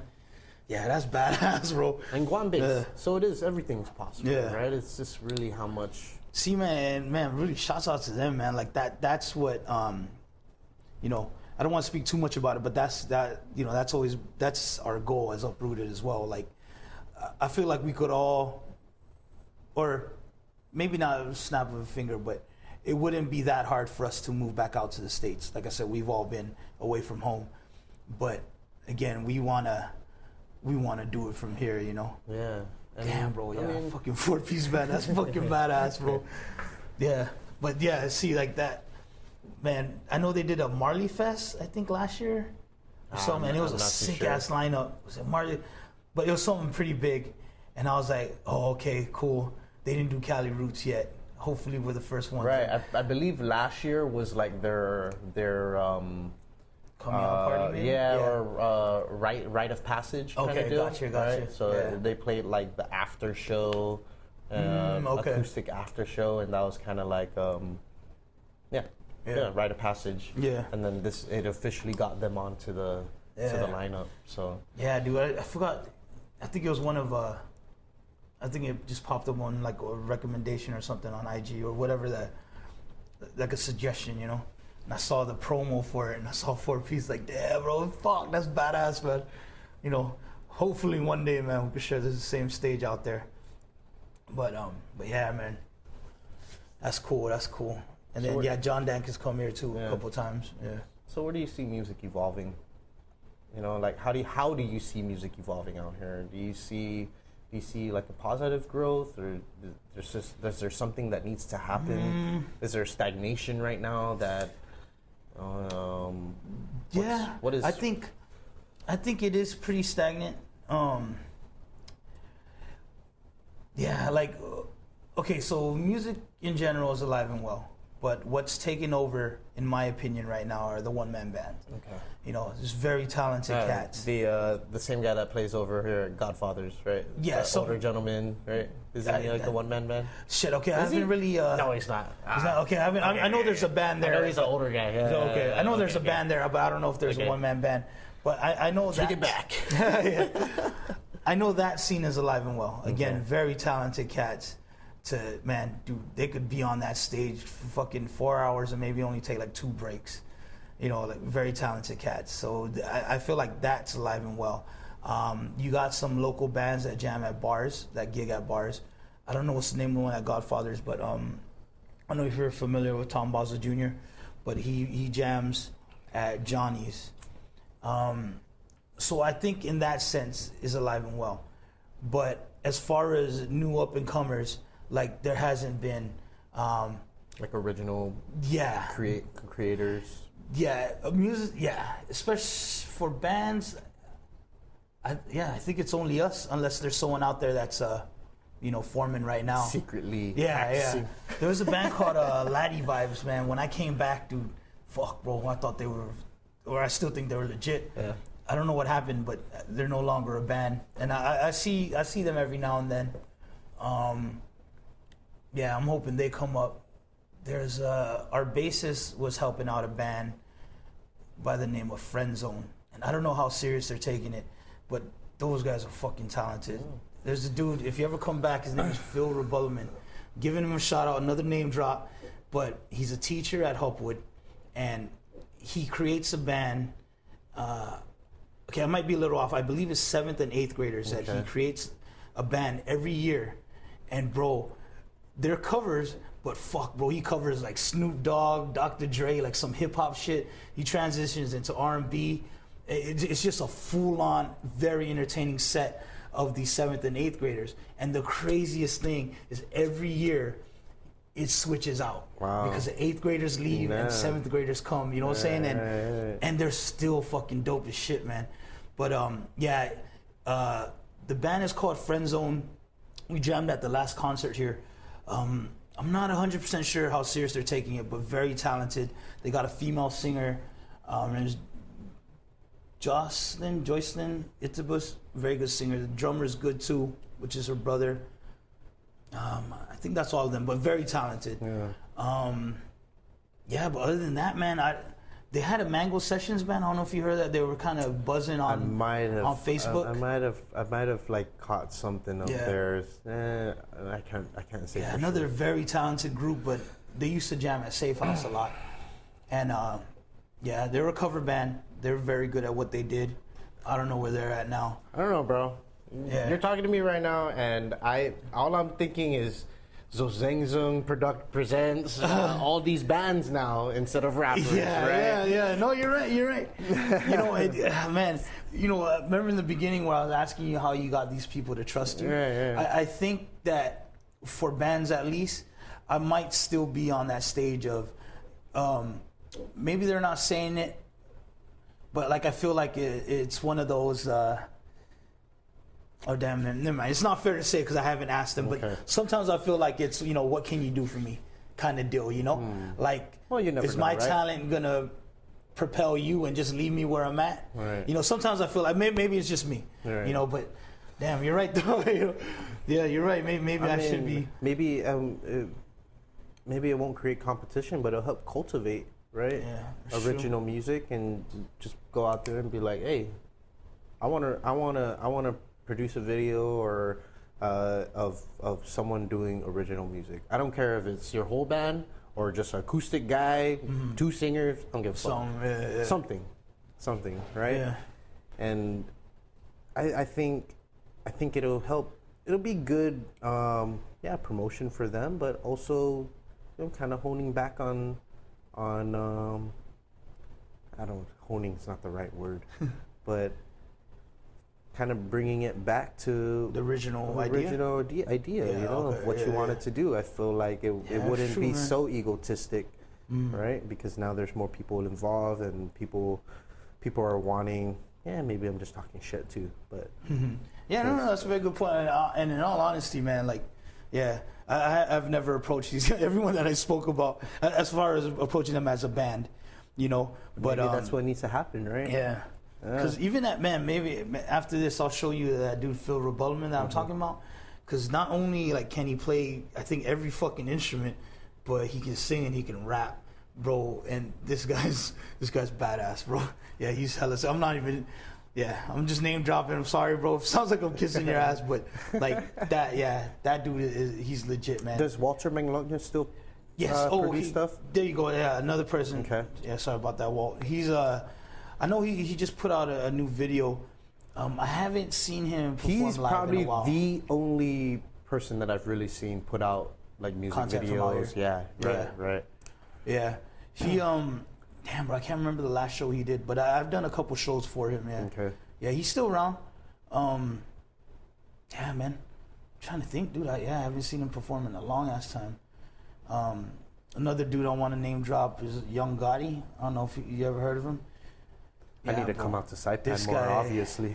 Yeah, this kid, bro. Yeah, I don't want to hype him up too much, but dude, he's fucking badass, bro. I would say between him and Phil, I would say, yeah, fuck it. I would say Gotti would be number one right now. You're creating And the competition right yeah, now. oh bro. yeah, that's true. Shit, yeah, maybe shit. No, but the only reason why is because like you know, Phil is so, in my opinion, Phil, but like, dude, he's so into his kids, bro, and like creating, like basically molding them, man. Like he's so into that, and he's so fucking good at that. That I think he puts aside his personal music I see. because he hasn't put out any content, or at least from what I heard, any content of his own. But I know the capabilities are there. Right. And then Gotti did the Docomo commercial with JJ and Big J. No, not still familiar. okay. No. But yeah, he's legit. Yeah, man, there's so many others. Fuck, maybe I should just stop there before No, I I start mean, listing. it just, what it sounds to me is like there is a lot of talent out here, and it's just not being exposed. Yeah. You know, and it's not given, maybe not even given a chance. That's true, yeah. You know, to see that exposure. Yeah. Well, man, the cool thing about Gotti is that his that Docomo commercial I'm talking about, it plays before every movie at the theaters here. So yeah, so I'm like, yeah, man, this guy's getting his name out there. He's for got his sure, own man. jingle. Yeah. Or it was just a whole song. You ever? Is JJ's Mariana song? No, Okay, never, yeah, I'm not even gonna try and never. sing it, but I'll show you the video when Okay. I'm done. But yeah, man. But yeah, shit. I guess I keep going back to your, you know, how's music been? But yeah, I think those are the only ones that really stand out. Yeah. Yeah, those cats. And there's some people that do, you know, I call them like picnic table performers. Okay. Very good at what they do, but they will never ever perform on a stage or in front of a camera. Just jam with the boys. Yeah. You know, just spot them, the boys. Spotting, dude. Okay, so I've only heard of spotting when I first came out to Saipan. Oh, really? Yeah, as an adult. Oh, okay. Yeah, just go on the beach over there and spot over there. Yeah. But let's go spot. Yeah, bro. Yeah, I wonder if we even use it on Tinian. I think we do, but yeah, that's definitely a Cinemite thing, if anything. Yeah. Yeah. You know, what's funny is when I was, I'm always back and forth Guam and Tinian, or now Saipan, but growing up, and like it's so funny because I get clowned on each island about the other island, and especially with the accents, like sometimes I really gotta kick back and like think about it, like, okay, where am I at now? Do I say dude or do I say brat? Which one is it? Before I get laughed at, and is it a Chamorro accent now, or do I use a Guam accent, or a Tinian accent or a Guam accent? And it's crazy because they are very different. Yeah, very much so, dude. Definitely so. I always, I talk about Tinian a lot because, people may think that I only defend Tinian, but I've defended Guam and the whole Marianas at one point. But, I see it as I always see it as the difference between someone from California and someone from New York. They're both from the U.S., but they speak different, and you could use the South, Texas, you know what I'm saying? That's all it is. So, to shy away from right and wrong, that's how I see it. We're all the Marianas, it's just we're from different islands and we talk differently, and man, it's so crazy. When you go to Guam, you're from the north, right? Like, dude, this is my cousin from the Sinamai, bro. Yeah, exactly. From the north. And man, honestly, I mean, wow, you're that Guam boy. When you come back up here. No, bro. Like, it's so crazy because I can laugh at it now, man. But growing up, like, I'm not trying to play victim because I really appreciated the upbringing because I learned so much from both islands. Mm-hmm. But it was exactly that. Well, I was never afforded that opportunity to sort of claim claim love for multiple islands. It's always been Guam for me, right? Yeah. And what's so crazy is that one of the things that really stands out is that everyone's prideful, and I think that's where the conflict comes in because. Oh, I'm from Tinian, we're this and that. I'm from Guam, we're this and that. Because what's crazy, bro, is that in the States, we're all fucking together. Right. And it's like, Chamorro's, Chamorro's number one, hombre. Fuck everybody else, Latin that shit, like. What village you from? I'm from village of Tinian. yeah, exactly, And it's just so crazy. And the island of the Marianas, the village of Tinian, and the village of Guam. Yeah, right. And it's so funny because, like, that's how it would be sometimes, like, when other islanders are involved, Hawaiian Samoans. But then we go to like it's called Pure Aloha that happens in Vegas. Okay. Shit, we're all fucking the same community. Fuck those guys, this and that. So it's like I just feel like it's very prideful. And I hung out with a lot of polys when I lived in Tucson for 5 years. Yeah, nice. I always hung out with the polys, and it's just so funny because it's exactly that. It's like there was no division. We were islanders. Yeah, exactly. Yeah. But it's so crazy when we come to the Marianas, and I mean, I guess to a certain extent, but I think everyone's prideful, and that's what it was growing up. Back to that story, is every time like I was on Tinian, I was the Guam boy, and even when speaking Chamorro, like there was an accent there all the time, man, and they would clown me on that. But what was funny was when I went to Guam. I had an accent when I was speaking English, and they would clown me on that, and the elders would praise the Chamorro, and it's like, okay, it was just a little weird, and it was so cool because my cousins in both islands like really held me down, man, because again, I don't want to try and sound like the victim, but there's a lot of I don't even want to use the word bullying, but there's just a lot of teasing, huh? You can say like, bullying. Bullying, because like it still exists. Yeah, I mean, and it was. I just remember.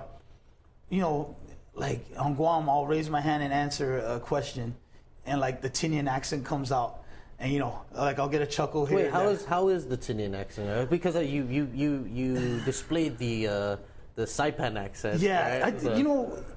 Man, I don't even know.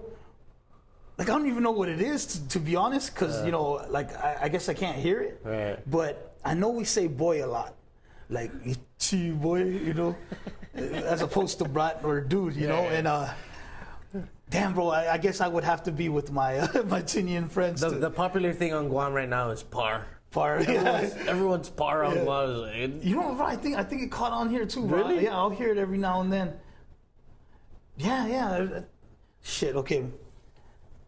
Dude, that's crazy. I guess I've never thought of how, my circle talks. But now I'm really thinking about it, Everyone's calling each other part. Like, bro, I don't even have kids, bro. right. No, for real. And yeah, man, so that's how it was growing up. But the cool thing is that, like, I learned from both sides, and I credit my parents. Bro.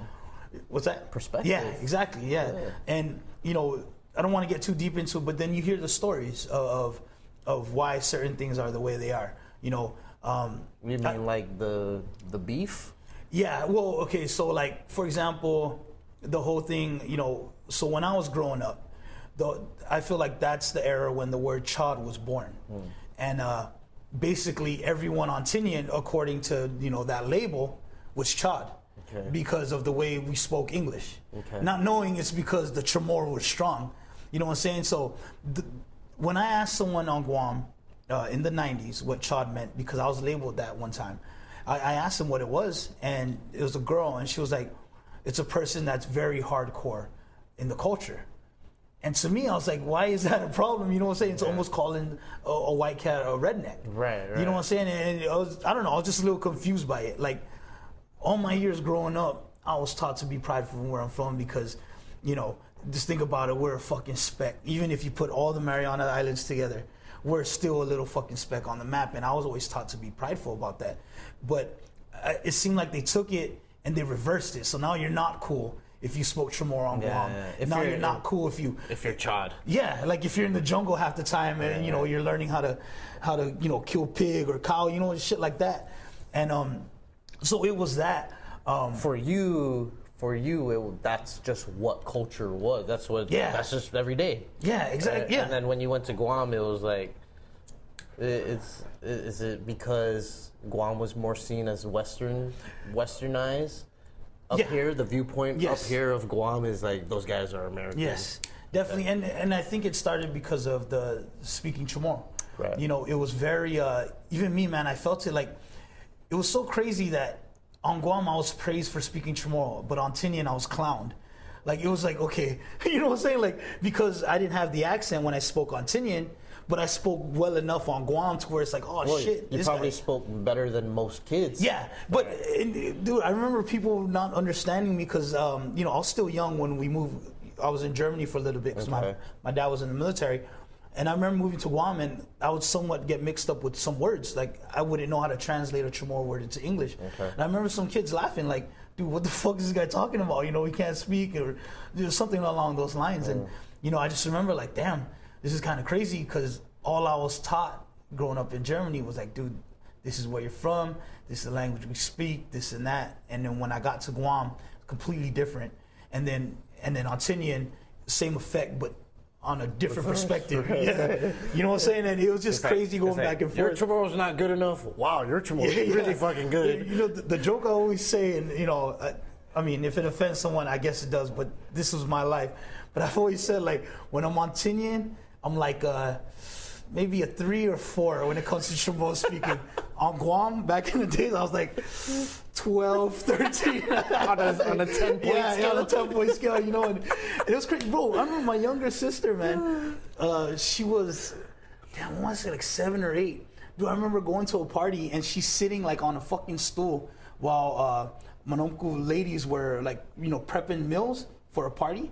I remember she'll be sitting down just yapping off, and like, she'll be talking to them in Chamorro, and she was basically like their fucking entertainment standing. And I just remember passing by like, what the fuck is going on, And they were really like, I guess they were really amazed by how she was, how she was speaking.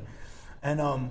And it's so crazy because it's reversed now with people on Guam. Like, I see that they embrace it more. Yeah. And I was like, man, my era, fuck, dude. I was like the super chod. You know what I'm saying? Like, Angel Santos, man, I'll never forget this, man. He came to, I was going to Interon High. And he was one of those people that I don't want to necessarily say idolized, but like his direction and what he was going, like I was really impressed by that. With the hair, all the stuff that he did. Like, damn, this guy's really fighting for us. Right. And I remember when he was running for senator, he came to speak at our school. I remember people saying like, "Oh shit, super chod." That's what they're calling him. Like, damn, bro, you know, like, damn, that's crazy. Like, I think y'all should embrace this motherfucker. You know what I'm saying? Like, it was crazy to hear that. Like, I feel like it was speaking to me. yeah, you know, and like, it was so crazy too. Like, I remember on Tinian, man, dude, after a test, like sometimes we get kicked out of a classroom for speaking Chamorro. Now, I'm not going to debate whether that's right or wrong, but some of them were right because, like, for example, we having a test here. The people that are done will sit in the back. They'll pretend to have a conversation. They're speaking in Chamorro, giving so-and-so the answers. You know what I'm saying? And that's how it was. Like, Chamorro was spoken in the classroom. Right. I went to Guam, it was completely different. No, they were teaching Chamorro in schools. Right. You know, and it was like, okay, it was a little weird, you know? Yeah, like, yeah. I know on Tinian, they taught it here and there, but it was like once a week, as opposed to every day on Guam. Yeah, there was a class specifically, or, you know, there's like 30 minutes or an hour specifically for Yeah, I grew up in the generation where we weren't taught. My parents grew up in the generation where it wasn't required to speak in the home. You know? It was because my grandfather wasn't allowed to speak it.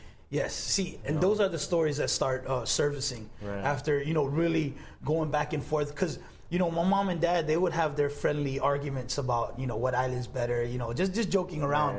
And sometimes the facts pop up like, well, this is what happened. Y'all didn't go through this shit. You know what I'm saying? And even at that, I even have some family from Tinian that would tell me that the few people that speak Chamorro on Guam, especially in the South, they have like the real Chamorro words, you know, because they say that the Chamorro out here is influenced by some Japanese words and Spanish, of course. I guess that Germans, maybe. I don't know German words necessarily, but last names, yeah. Okay. I don't know German words per se, but yeah, they've told me like, you know, the way they speak is like up there. You know, it's just the amount of people that speak. That's where I guess people from Tinian would have an issue. I see. Because it would always bother me, man, when on Guam they would be like, yeah, dude, this guy speaks Chamorro because he's from Tinian. And I was like, bro, I've never heard that before in my life. I was like, no, I speak Chamorro because I'm Chamorro. Like, I could never, you know, never. Mind blowing. Yeah. Mind blowing. Yeah. You know, like I could never separate the two, you know, growing up. And I mean, now I can because of all the, you know, all the bullying, I guess, or harassment, whatever you want to call it. But it was never like that for me. And I just remember at one point just being confused of, okay, what's going on? Because what my parents taught me is completely different from what's really going on, you know? Yeah. And, you know. Wow, that's fucking really, really interesting perspective. Oh, right. Yeah, I mean, yeah. And it's crazy because, you know, like now, especially with the music, you know, it has brought me closer to, so long story short, my grandfather's originally from Rhoda. Okay. And his story was he moved here to Saipan for a job, and then he found an opportunity on Tinian. And when he was on Tinian is when he started, you know, his family started. So that's why, you know, that's why I'm from Tinian. Okay. But just recently, I got in touch with my Rhoda roots, my Luther roots, bro. And man, it's so badass to know that I have a huge family out there, and I'm really connecting with them. And honestly, it feels good. Like, I feel very fortunate that I could go now to any island and have a place to stay, and a fucking car, if you want to throw that in there, and I don't have to pay for food, kind of shit, you know, like it's so badass. And on top of that, though, what I feel very fortunate about is just learning from everyone. You know, the different perspectives and the jokes too that come along with it. Just everything. You're really getting the 360 view. Yeah, and you know, like I really wish I could spend more time on it, to be honest. But like for what it's worth, like at face value, I'm very appreciative to see what's going on within the 4 main islands, you know. Yeah. And sometimes I try. It's hard for me to really educate others about it, because again, they get all, you know, like, fuck that, Guam is the solidest, you know, or fuck that, Tinian's the most badass, you know. Right. Like sometimes it gets into that conversation, and but for the most part, I try and put it out there, like, man, we're all the same, man. Yeah. We're all the fucking same. And if you put the accents aside, like it's all the same. And I feel like we're all on the same mission too. You know, for sure. We're just prideful people, man. That try and you know, we just display it, I guess, in a different way. But the pride is still there. You know, we stand by Chamorro. We stand by our culture. We stand by our customs. I think the unity is so much more than it used to be, as far as between inner islands, right? Yeah, I feel that too. whatever the previous generations went through together to where the relationship sort of kind of is kind of became the way it had become. Now I see a lot of our generation really more open and accepting and to understanding, right? I mean, like this. We never met each other in our lives. That's so true, but bro. Yeah. you're giving me so much perspective that I had fucking no idea. You know, and I've been coming out to Saipan for the last like 5-6 years, and this is literally the first real conversation I've had with you know, a local Chamorro. I mean, dude, my family's from here. Yeah.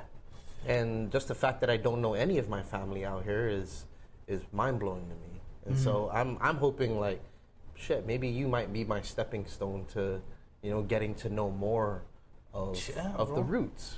Right? Yeah, man, and you know, and along the same lines, like, even through this podcast, could reach more people and educate them on you know, what's it like.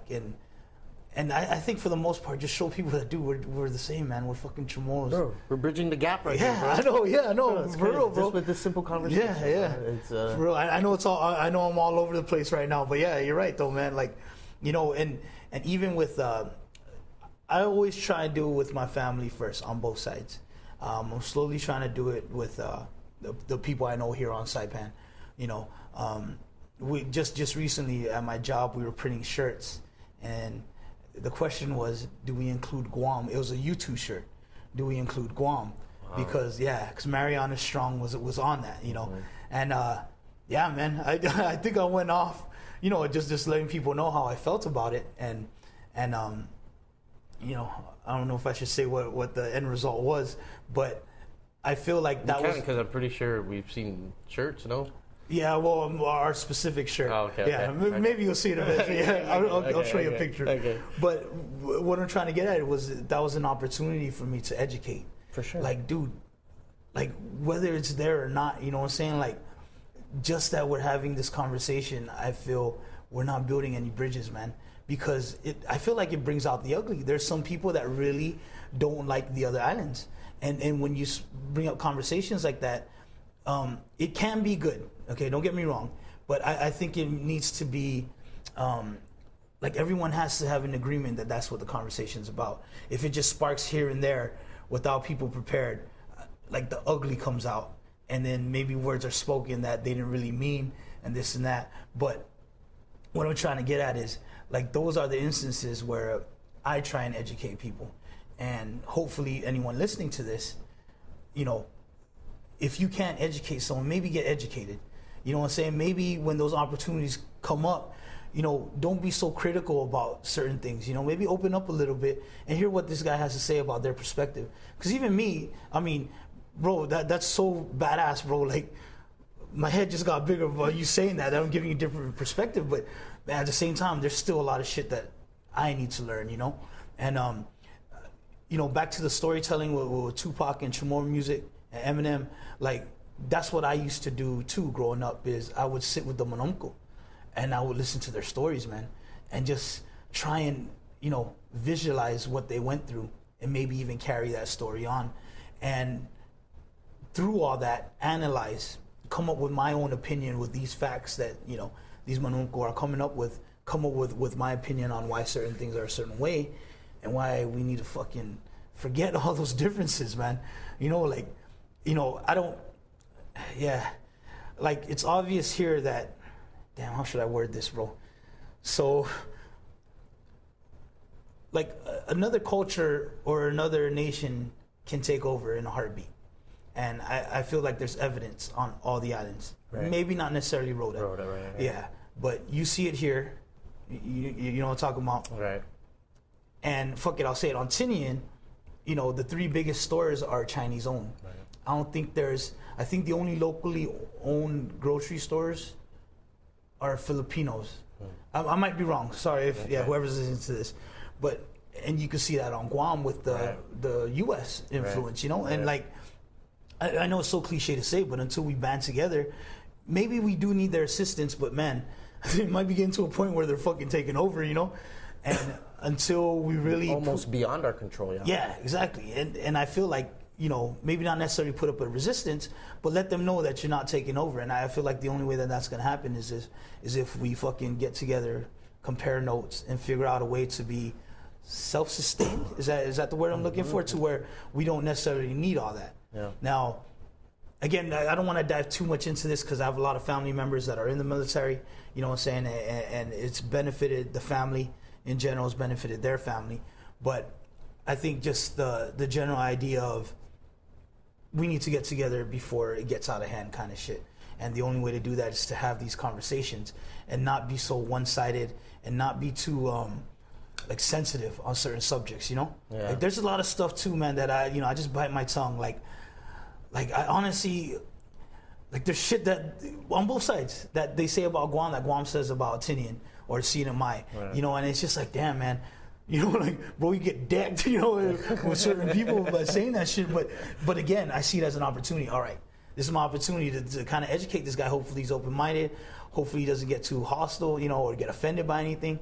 But I feel like those are the opportunities I got. And I feel like if everyone seeks those opportunities to educate or give another perspective, I think we'll be on the right path. You know, because, man, sorry if I keep going on, but I'm very passionate. I'm listening, bro. Yeah. Because like there's this one. Damn, maybe I shouldn't say who they are, but I believe it was Acoustic Attack.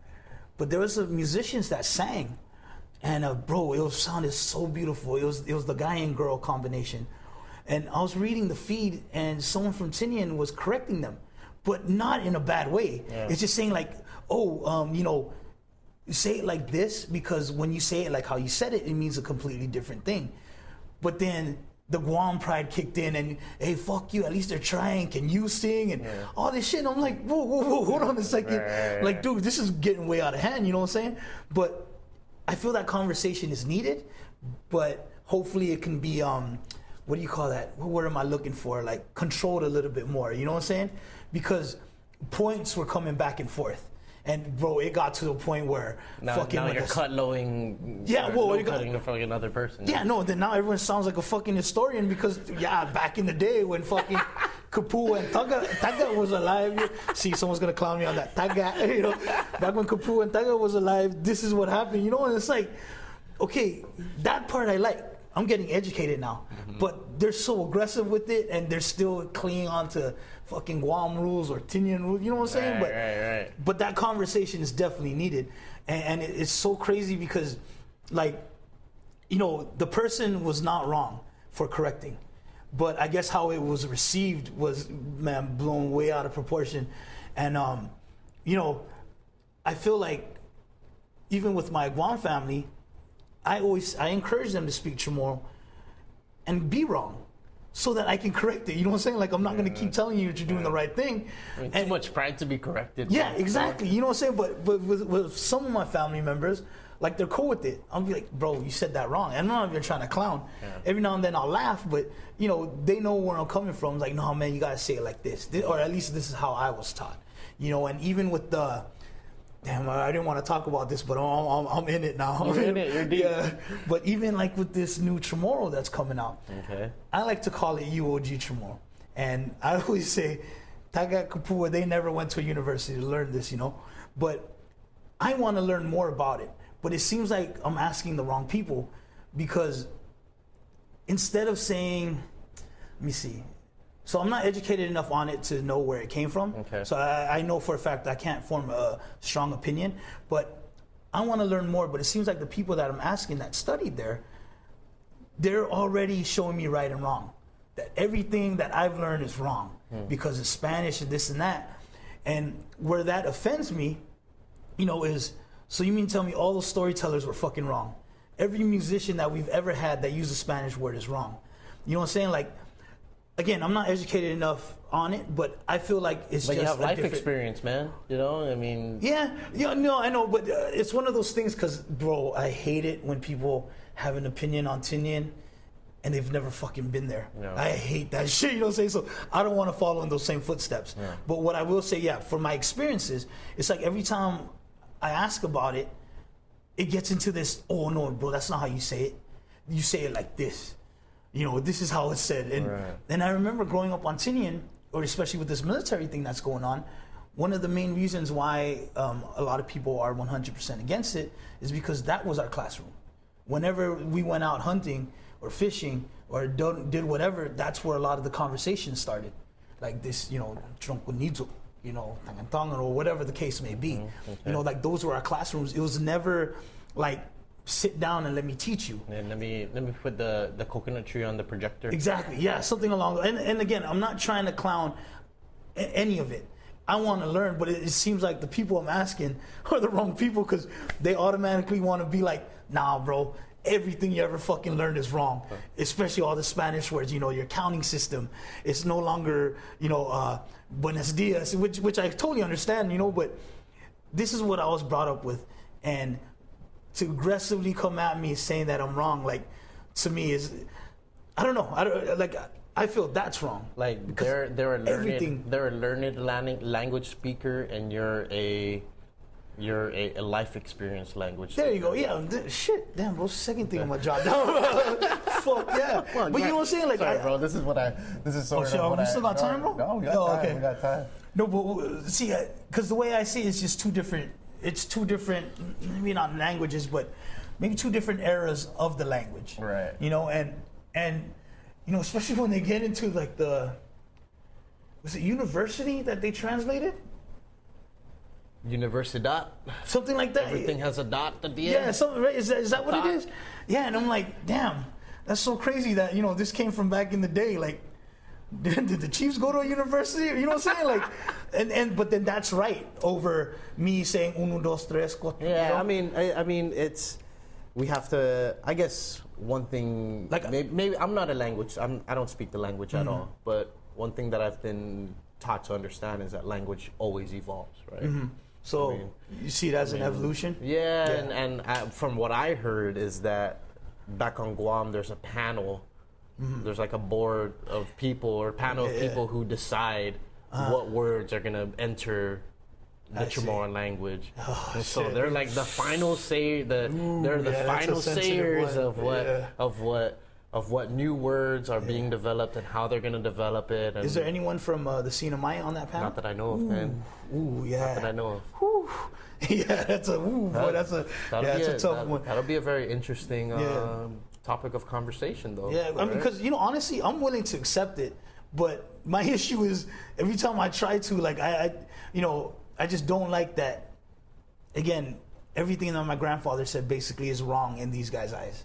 You know what I'm saying? It wasn't, that's not the Chamorro language, or I like the fact that you say language evolves, and that's how I definitely didn't come up with that. But you're right though, and that's how I see it. So instead of saying right from wrong, that was that era, this is this era. You know what I'm saying? And like I almost feel like sometimes when they talk to me, it's like they can't coexist. Yeah. Like all of a sudden now we got to change our language or the way we speak Chamorro because this one came from a fucking university. And this is the way, and the whole panel thing. Very, very, very, very, very interesting, man. Yeah, I mean, because it's not just language, dude. It's culture. I've heard it. It's been said on this podcast before about how there's learned culture and there's experience culture. Okay. Is learned a word? Learned culture and experience culture, right? It's how do you are they trying to blend both of them?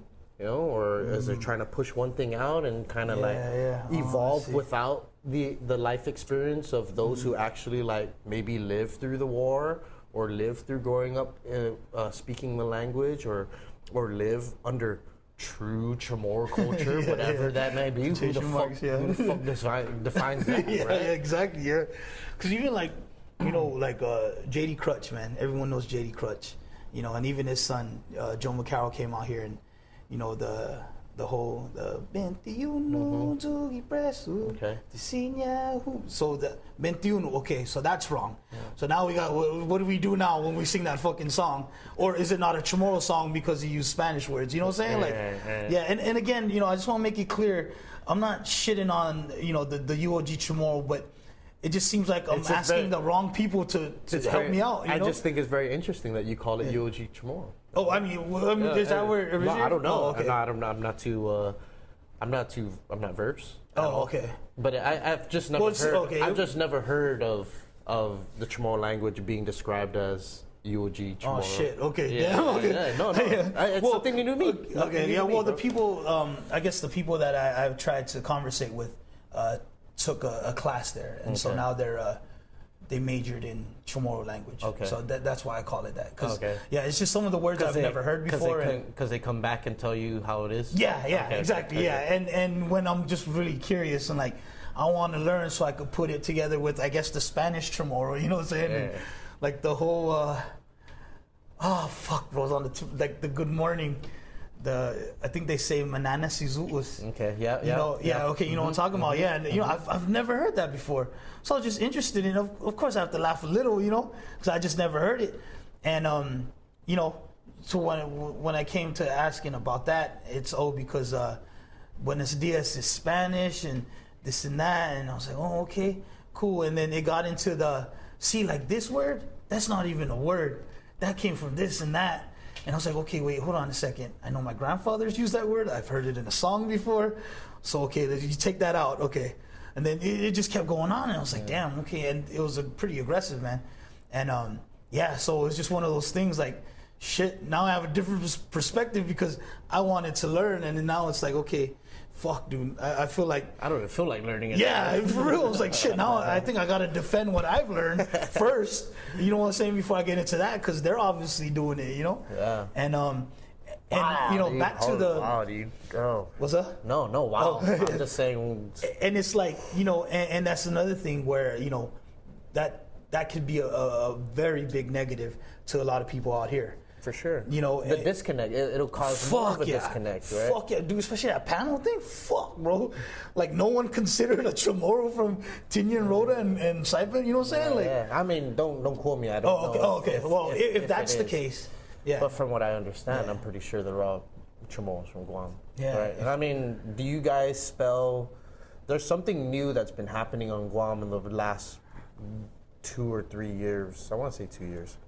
Where now everything that's CH, it's capital C, capital Dude, H. Someone just told me about that. She just came back from Guam, and she said that at the airport, it's capital C, capital H. Yeah, even in like newspapers and stuff. Oh, really? Yeah. What's the origin of that? Do you know? Because in the Chamorro language, CH is the letter.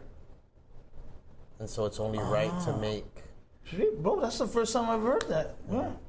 So if it's in the beginning of a word, you capitalize it. I guess that's the... Oh, shit, yeah, I never heard that before. That's what they're rolling with. I mean, it's not proper English. Yeah, well, even at that, bro, from my understanding, Chamorro was never written. Right. That's why, you know, I know growing up, even with me, like, I'm pretty confident in my Chamorro speaking. I'm still very speculative about it. I haven't fully accepted, you know, like... I'm not used to capital C, capital L. Yeah. I'm just going to go with the capital C, lowercase. yeah, and go from there. Or even Chamorro and Chamorro. Yeah. I was just about to get into it. Yeah, like, you know, lanceru is a word that I always use, and sometimes I get corrected that it's not with the U, it's with an O. Okay. And, yeah, I was always taught that, or I was once told that it was, like, Chamorro was never really a written language. It was always a spoken language until...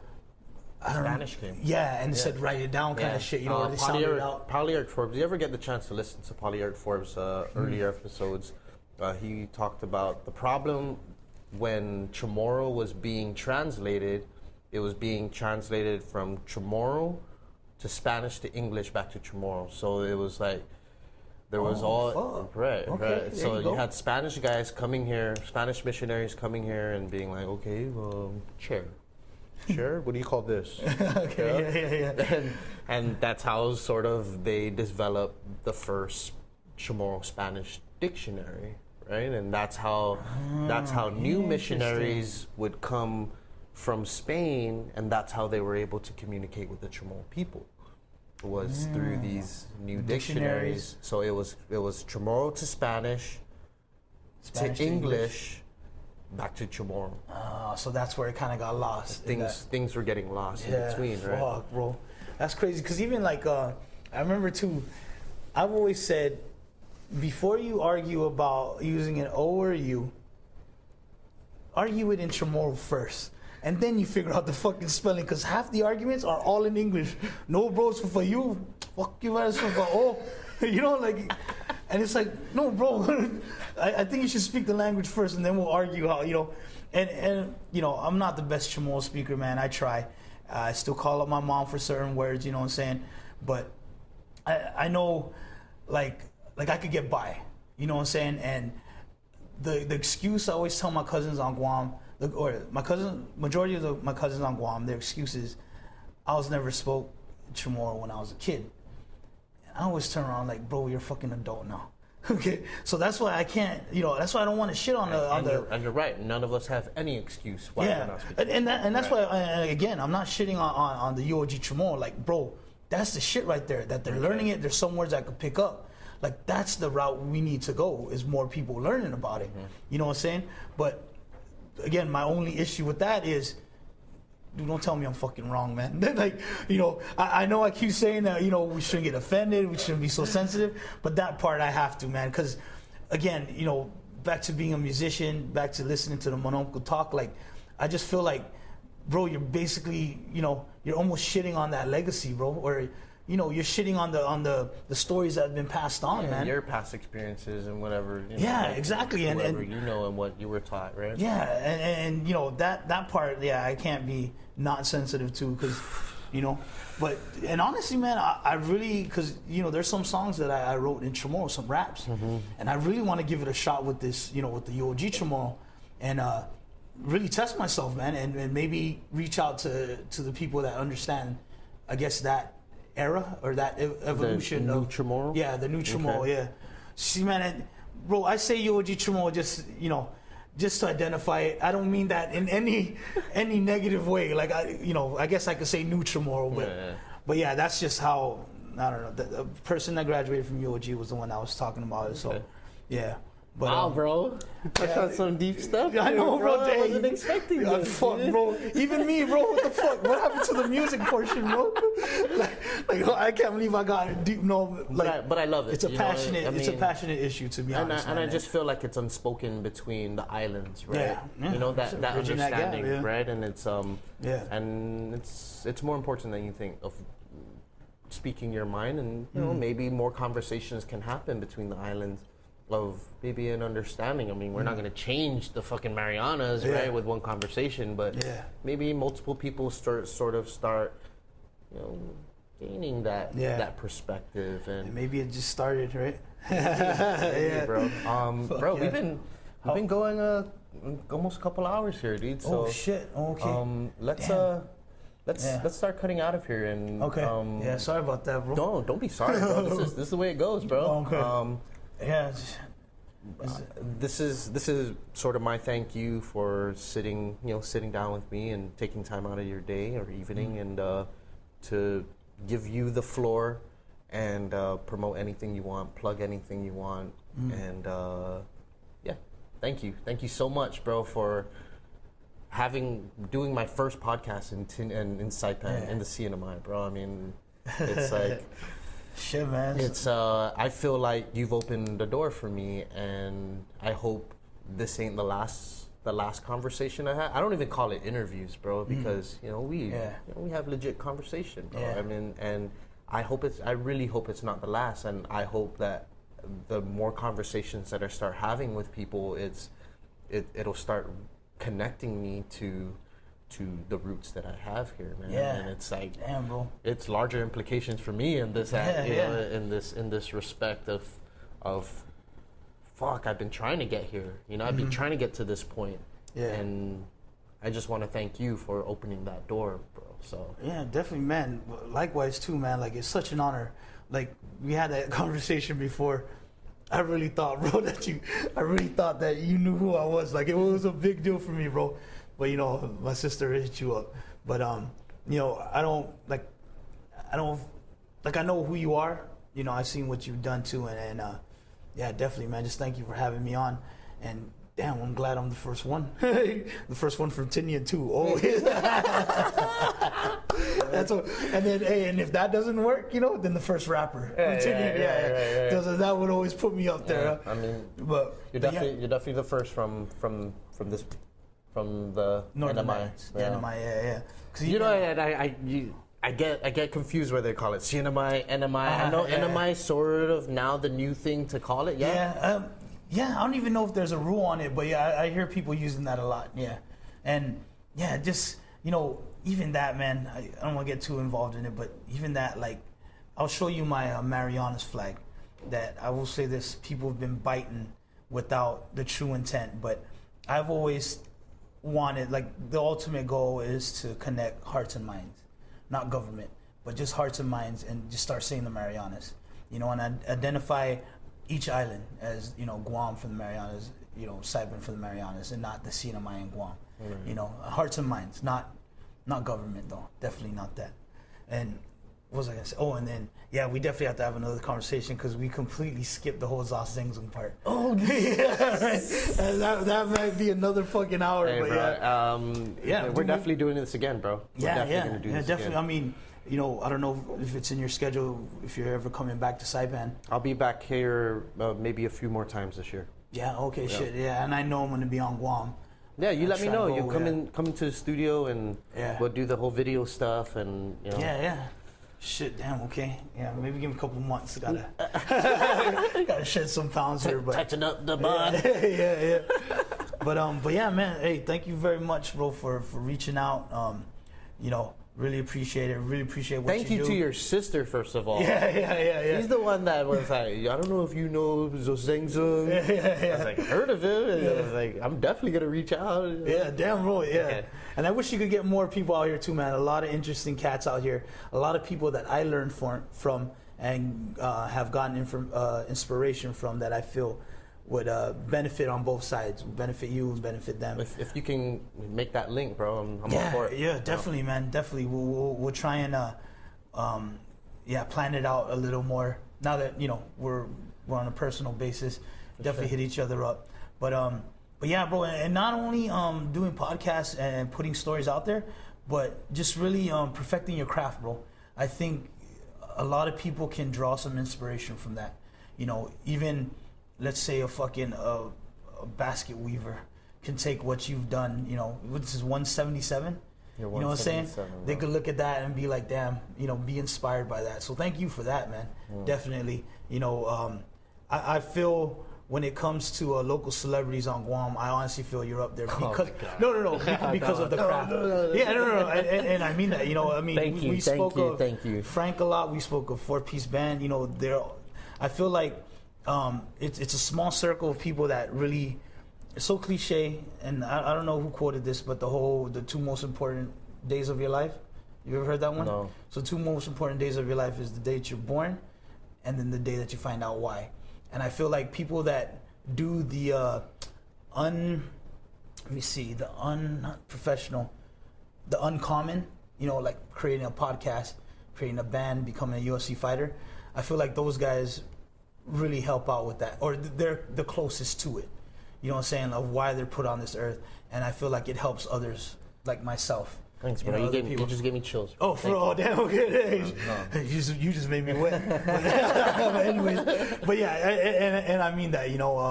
Thank definitely. You so much. And that's why I'm so surprised that you haven't got interviewed, because I think your story needs to be out there. You didn't go from 1 to 177.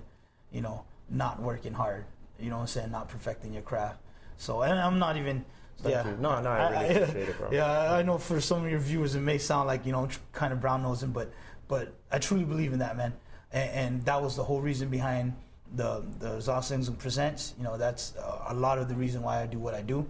The one line that I've always said to people that are kind of iffy on being on the channel was, and I'll tell you this and I'll share this with everyone, but I always ask people, think of that one person that inspires you. You don't have to tell me who it is, but just put that person in your mind. Think of how much you respect them, how much you idolize him or her, how much you really look up to this person. You have that person in your mind? Yeah. Okay, you could be that person for someone else. And I'm telling you right now, it's such a humbling feeling, but you'll never know until you fucking do something that's uncommon, and sometimes, man, it gets them going, and and they really do it, and I feel that that's what it is. You've said it before that this might not be anyone or everyone's cup of tea, but it might be that one person that just needs that, Next thing you know, the Marianas is, you know, has this big person, you know, and and I've always said too that I feel like, you know, when I'm gone and no one benefits from my presence, I feel like it's a waste of time. Now, I don't mean that like people need to praise me, but if I didn't at least touch one person to inspire them to do something, I feel like I've wasted my time on earth.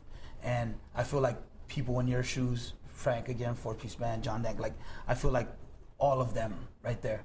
Just speaking about them, just being on this is it shows already how inspirational they have been for me. And I think I'm older than all you motherfuckers, bro, to be honest. You know what I'm saying?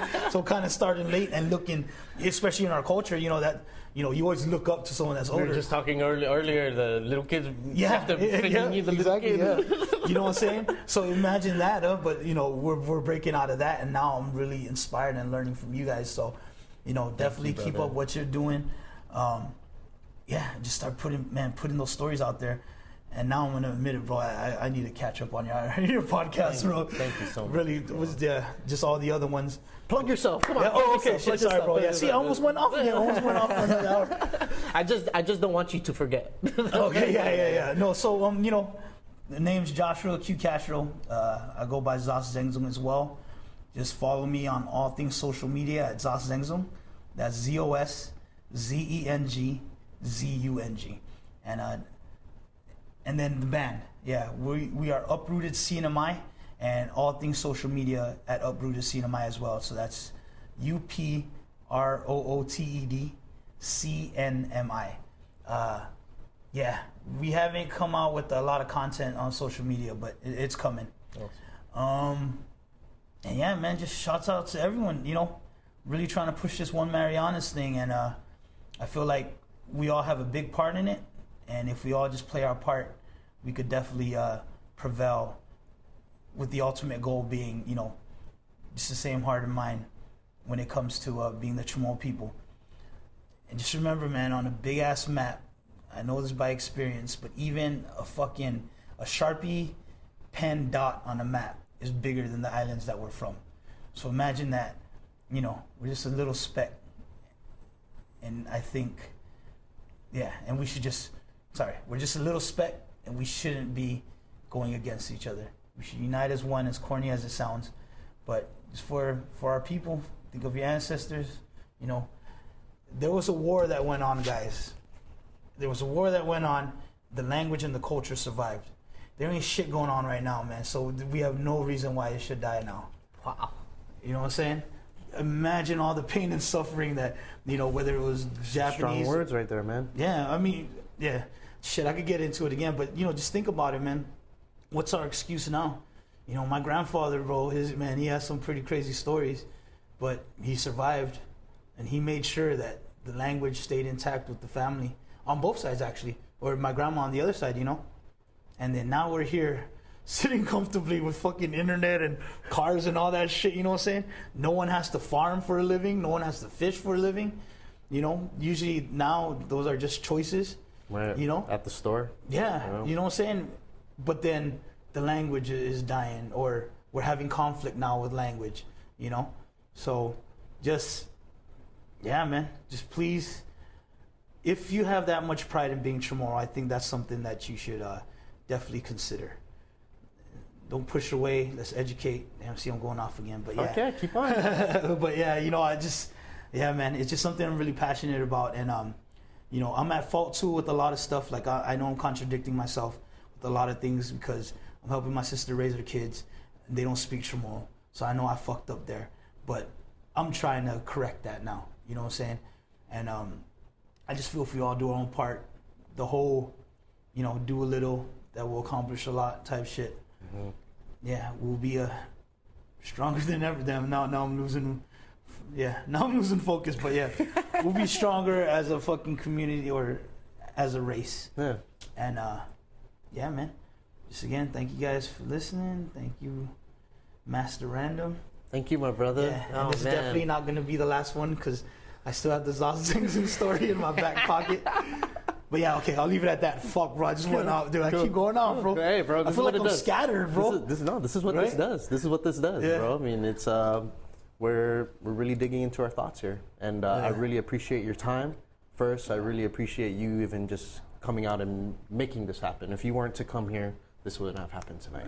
You know, that was the first step. So I'm very appreciative of that. I hope the next time I come out here, I continue to do podcasts. Yeah. I mean, like I said, I've been coming out here for years, and I never did one podcast, right? And it's now that I'm sitting here, like, doing a podcast, I'm like, holy fuck, a whole new horizon has opened up for me, you know, in my eyes, cool. You know, solid, and it's like, and a whole new realm of people to talk to, you know, and we're not even far off from each other.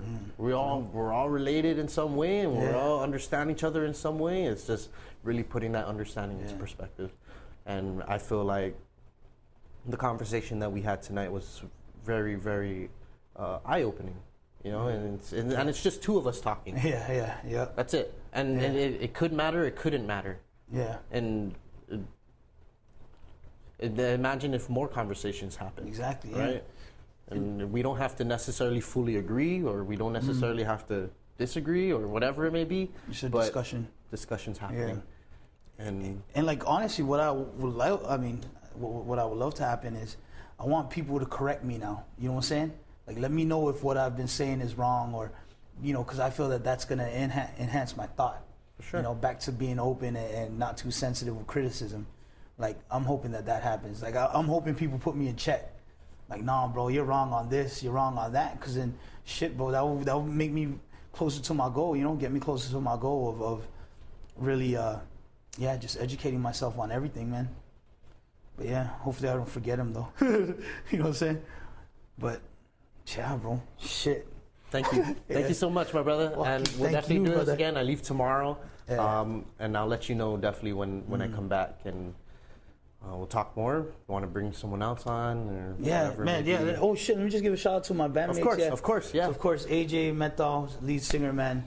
Fucking very dope. That guy, bro. Yeah, that guy needs to be on your podcast, bro. Yeah, he's a good talker too, man. But our bassist Al, keyboardist John, and the drummer Meeks, and then our manager Jera. Like, they really, back to what I was saying. Like, they really got me focused and really more passionate on this music. So yeah, thank you guys for that, and gave us a topic tonight. So you know what I'm saying? Yeah. So thank you guys for that, and then just family and friends. You know, I don't want to start naming because I know I'm gonna forget, but all my family on all 4 islands. Yeah, just thank you guys for everything. I know that everything that you've taught me, all the conversations we had, has brought me to this point to talk to this gentleman and really put out my story. So thank you very much. Yeah. All right. I'll leave it at that. Yeah. I love it. Thank you, everybody, for listening to another episode of the podcast. 177. Almost there. Yeah. On the road to 200. Maddie's usually here, but Maddie's not here. He's back home on Guam. And until next time, peace out, everybody. Master Random. Hey guys, thanks so much for listening to this episode of the podcast.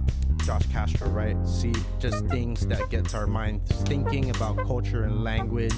And our sponsor, I just want to give a shout out to the sponsor, Stro Guam. Go download the Stro Guam app today. Use the code word random19 and get $10 off your next ride. Support us on Patreon. Episode 200 is coming up. I got some free stuff coming out too. For Patreon supporters, go to the Apple podcast app if you're listening to there, and give us a rating and review. And any review that is put there, I will have Matt read it in his nice, soft, soothing voice. That's it, everybody. Thank you so much for supporting the podcast, listening to the podcast, and thank you so much for being the baddest.